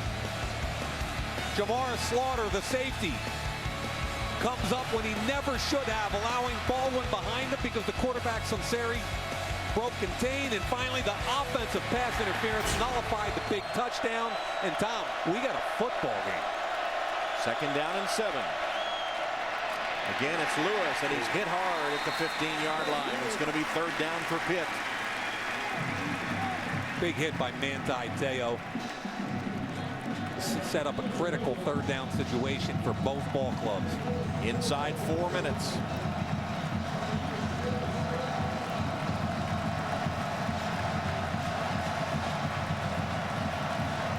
Brought their nickel package in. Calabrese out, Mata in.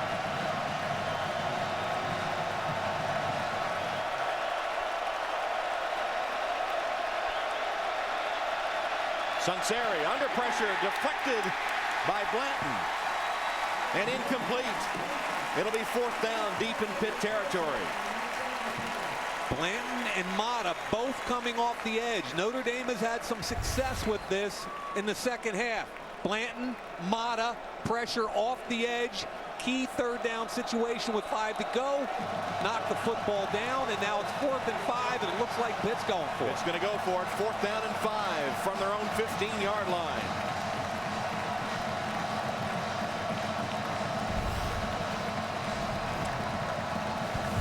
And it appears that Pitt has taken the timeout. So the Panthers taking the timeout. And you know, in recent years, it seems like the late game collapses have been all too frequent for the Irish, and that was something that Brian Kelly addressed. He said, we don't want that breaking point. We want to be able to play to the end of the game, and here they've made some bad plays, some miscues late in this contest. Yeah, and they're being tested right now. There's 3 minutes and 22 seconds left. Obviously, we just showed Slaughter coming up when he never should have, allowing a touchdown. Then the pick play, the rub play that nullifies the touchdown. So mistakes clearly made by Notre Dame in the 4th quarter of a ball game to allow Pitt in. Now somebody's got to make a play on 4th down. So on 4th down and 5, Pitt's going to go for it from their 15-yard line. No, they got the punt team on. Now the punt team, Wannstedt changing his mind after the timeout has sent the punt team out, and it will be no fake as Hutchins sends it on its way. Goodman, fair catch at the 35-yard line. Punt covered 50 yards. Now the Irish will take over. 3:15 on the clock.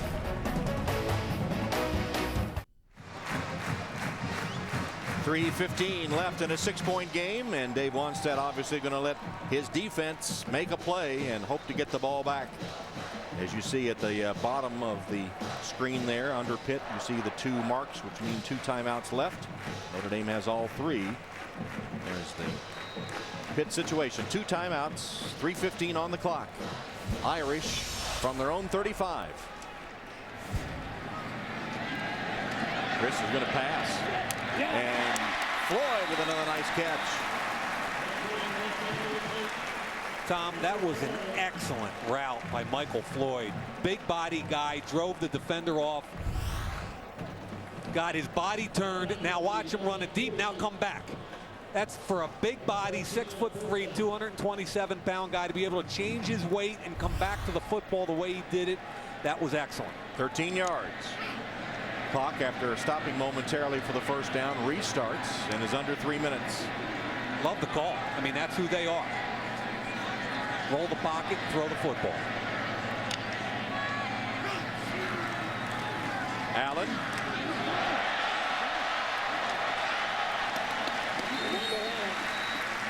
Armando Allen with a nice run. Stopped finally by Holly. That's a gain of 6, and it keeps the clock moving. Now inside 2.5. Keep telling people he's stronger than you think. Change the direction right here. It looks like he stopped, makes the lateral jump cut. High tackle, keeps the legs going. Armando Allen is having a heck of a senior year. Play clock still has 15 seconds. You see the play clock now on your screen. And we're inside 2 minutes.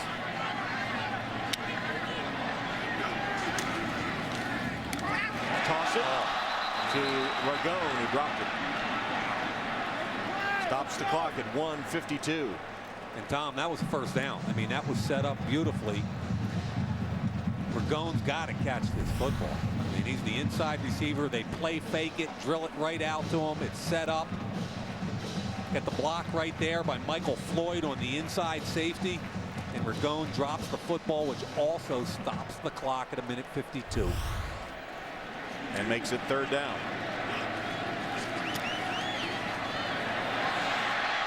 Chris tried to get it to Allen as he was being pursued, and it'll be 4th down. Tristan Roberts was putting the pressure on Dane Christ, and it's like Wannstedt got exactly what he wanted when he sent his defense out there onto the field. Did not have to use a timeout either. Yeah, and that's the whole thing, Tom. I mean, being a pass-first team cuts both ways. We lauded them for the comeback to Michael Floyd, but then a couple of incompletions stopped the clock. Albeit, let's face it, Ragone should have caught the football and ended the game. Turk punts it. Let it roll. And it stops at about the 6 or 7 yard line.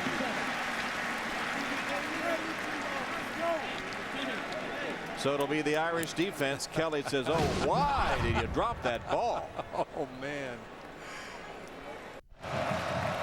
Notre Dame Stadium, 1:37 left in the game. Pittsburgh at once trailed Notre Dame 20-3. But now they're only down 6, and they take over with a first down at their 7-yard line. 2 timeouts left. Sunseri from his own end zone. It's going to be ruled an incomplete pass. I thought they were going to rule that intentional grounding and a safety was the way I looked at that. Now they're going to confer. The officials conferring right at the goal line. Capron Lewis-Moore came away with the football. Look at him here. He's in the end zone. Now look where he throws the football. He aims it right at the ground. And when you aim the football Rolling on at the the field, ground, it's an incomplete pass. Number 1 is in the area. see, 1 is right there. Yep. But in my opinion, just because he's in the area doesn't mean he was trying to complete the football, complete the pass.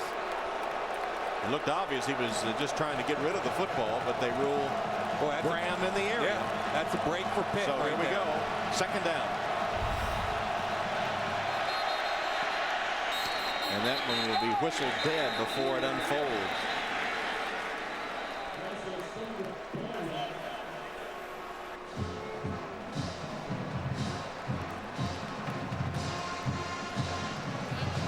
Prior to the play, Notre Dame is challenging whether the quarterback fumbled the ball. The problem here is it's not a fumble. If they're going to rule that number 1 tailback was in the area, there's nothing you can do about it, because bottom line is I think it's intentional grounding, but number 1 Graham is right there, and if they want to hang their hat on that, they can. It's certainly not a fumble. It's either intentional grounding or incomplete. So Graham was close enough for the officials to rule incomplete pass. That's the ruling on the field. Notre Dame challenges, but challenging that it might be a fumble. I think clearly it was not a fumble. No. An incompletion or intentional grounding. Brian Kelly doesn't have a whole lot to lose here. You know, he'll lose a timeout. Yeah. But he's up 6 with 1:30, so why not? It looked like Kelly and company were going to have to avoid the fourth quarter drama today when they built. The ruling on the field of an incomplete pass. By rule, Notre Dame no longer has a challenge. Timeout. Notre Dame. This will be a 30-second timeout.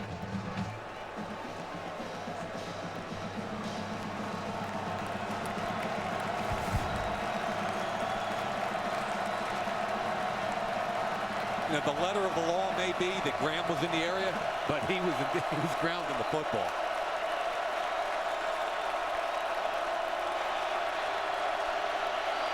So 2nd and 10. Sunseri from his own end zone. Going to go deep. That was up for grabs, and it was Harrison Smith that picked it off. Second interception of the game for Harrison Smith, as Sunseri just hung it up for grabs way downfield. Really poor decision and poor throw here. Either step in and hit the seam or throw the one-on-one on the outside to Baldwin. Here's the seam in here. Either hit it over Calabrese on a as hard as you can throw it, or lay it up there for Baldwin. But just putting it up there in the air, I don't get. Now, did he catch the football and secure it? No. It's between his legs. Look at this time. Oh, wow. And you saw, maybe you saw on the sideline, Brian Kelly sending Dane Christ and company out there quickly, because he knew this might be reviewed. There's the football. It hits the ground. Hits the ground. Yep, that's going to be an incomplete pass. That's going to be an incomplete pass. So add this one to the litany of Irish mistakes that have kept this a ball game. That should have been an easy interception for Harrison Smith. Again, I dislike the decision and the throw by Sunseri. Either drill the seam or put it out there on the sideline for Baldwin, but don't just throw it up in the middle of the field. And clearly, the ball hits the ground. It's not controlled, and I think this is coming back. Harrison Smith, who has 11 tackles today, nearly had his 2nd interception. It's ruled an interception on the field. We'll see if it's overturned by replay. Harrison Smith has had a great football game, but he's going to kick himself on this one. It doesn't get any easier from a defensive back's perspective right there. They've already moved the sticks, but I believe we're going to end up with a 3rd and 10 back in the shadow of their own goal line. It's been a weird game, huh, Tom? Yeah, it is. A lot of twists and turns to it. As I was starting to say earlier, it looked like that they were going to After avoid further review, drama, but here we the player are. did not maintain control of the ball while going to the ground. Correct call. By rule, that's an incomplete pass. 3rd down. The clock will remain at 1:22.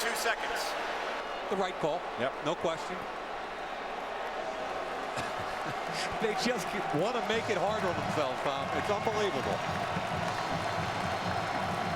So Sunseri gets second life.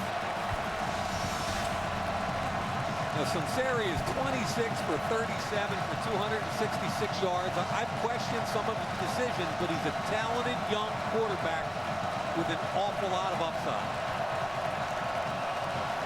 3rd down and 10. Ball is at the 7-yard line of Pitt. They're down 6. You'd think they want to work this side here with Baldwin and Street. Short drop. And underneath to Shanahan, it's going to be 4th down for the Panthers. Gary Gray made sure that Shanahan got no yards after the catch. Timeout, Pitt. They'll have 1 timeout left.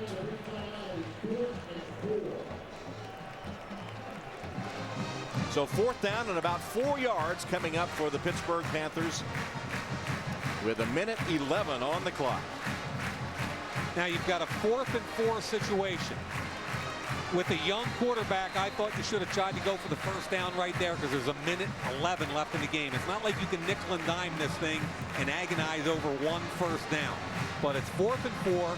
I don't think Notre Dame's going to come with any kind of heavy blitz because the odds are in their favor, obviously, with the ball 87 yards away from a touchdown, and that's all that can beat them. So look for the Irish to play conservative. Look for Pitt to try to convert the 1st down and then get into their hurry up.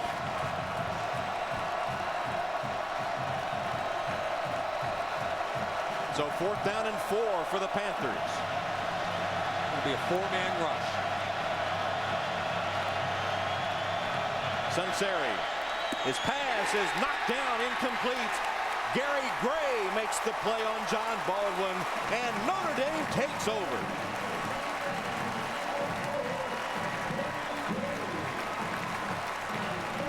Great job by Gary Gray jumping the route.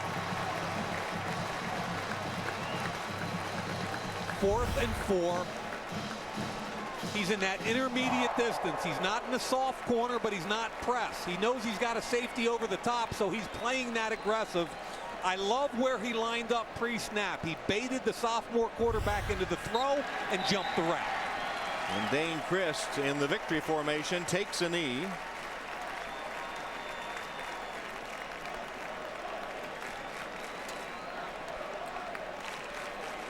And the clock continues to tick to 50 seconds. Really like the way that Gary Gray played that 4th and 4. And that's what you can do with a young quarterback.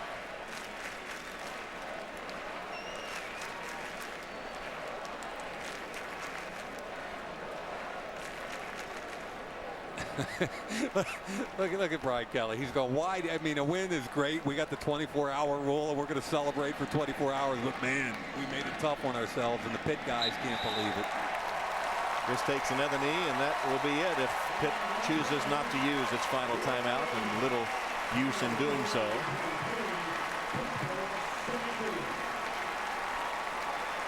So Manti Te'o and the Irish defense make the play to stop Pitt. Critical win, given the fact that everybody left on their schedule is beatable. USC's beatable, Utah's beatable. They're now back to 500. They're a 3-3 team with a chance, Tom, to start making some movement if they continue to get better in the national polls. Notre Dame had a 20-3 lead early in the 3rd quarter and then had to hold on to win it 23-17. Alex is with Coach Kelly. What do you want to start with, the good or the bad? Well, the rating's got to be up for NBC. I mean, we keep you there through the 3rd and the 4th quarter. You know, it's just who we are. You know, we battled. I'm proud of our kids. Our defense came up big when they needed to. Offensively, you know, we thought we had the ball in the end zone, but those are some of the things that you just can't call for. You played so well in the first half. What was the difference? What changed in the second half? It's just young guys not making plays when they're in a position to make them. A drop here, a misplay here. Every time we had a big play, we had a call back. We had a holding penalty on a huge play. They call us for a pick on a touchdown. So, we're just going through that process. We'll keep plugging, and when we clean those things up, we'll put 4 quarters together. We'll be pretty good. Did you see your quarterback develop any today? Oh, he develops every time he comes out here. I mean, he just learns about the game more and more every time he takes a snap. Good birthday for him. Yeah, thank you. Thank you. All right, Alex. So Coach Kelly will join his players as they face the student section, and the band plays the alma mater, Notre Dame, Our Mother.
A hard-fought 23-17 victory for the Irish on Dane Christ's 21st birthday.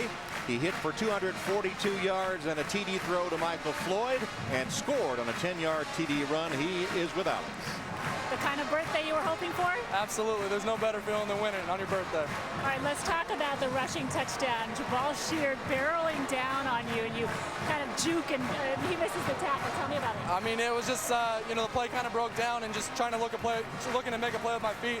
He's a real talented player, so he was causing trouble all game, so that was nice to get around him a little bit. Michael Floyd, a big factor in this game today. How did you find chemistry with him?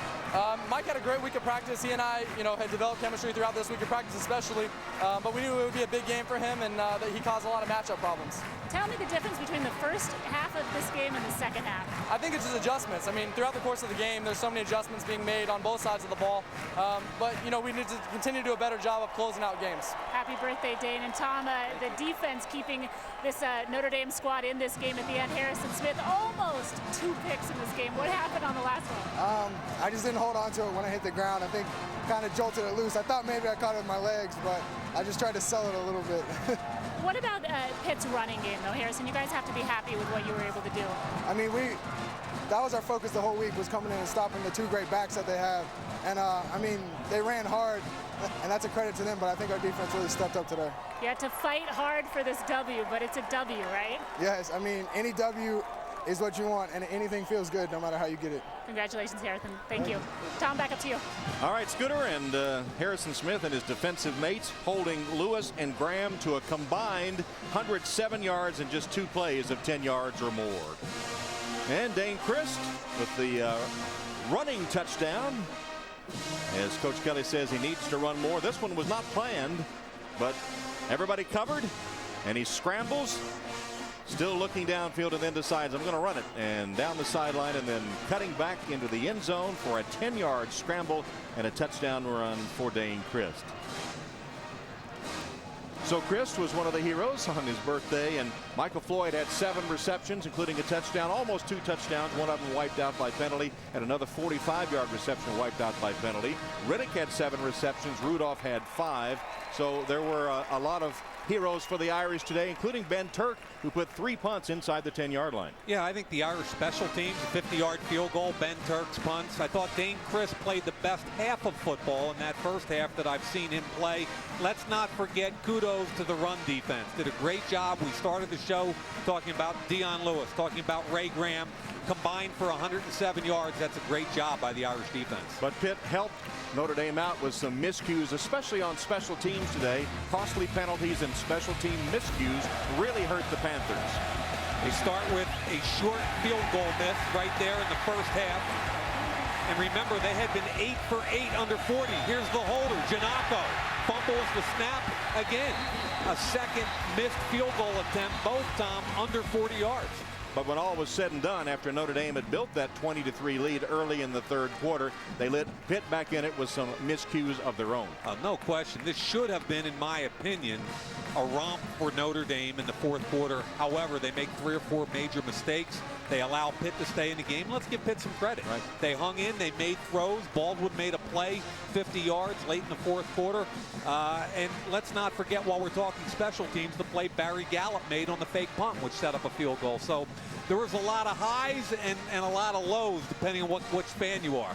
Well, everyone thought that the first 6 games for Notre Dame would be pretty decisive. Some people said they'll be 4-2. Some said realistically 3-3. And here we are after the first 6 games. The Irish are indeed at 3-3. They'll be big favorites next week when Western Michigan comes calling.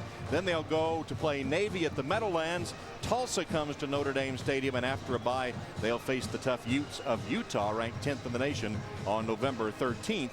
And then finish up with Army and at USC. So the Irish do have a little momentum. They've evened their record at 3-3. Realistically, what everyone could have expected after those tough first 6 games. Where do you think they stand? In good spot? Even though they got a little sloppy there at the end, they made plays when they had to, and they got a W. So at the end of the day, they're 3-3, and every game remaining on their schedule is winnable. All right, so Notre Dame hanging on, holding off Pitt for the final of 23-17 here at Notre Dame Stadium. Be sure to go to NBCSports.com right now for exclusive post-game coverage. And don't forget, next Saturday, Notre Dame takes on the Western Michigan Broncos. That'll be 2:30 Eastern on NBC. Tomorrow night, Sunday night, is football night. The Eagles head to San Francisco to take on the 49ers. And coming up tonight, an all-new Saturday Night Live with host Jane Lynch. So for Mike Mayock and Alex Flanagan, this is Tom Hammond saying so long from Notre Dame Stadium, where the Irish beat Pittsburgh 23-17.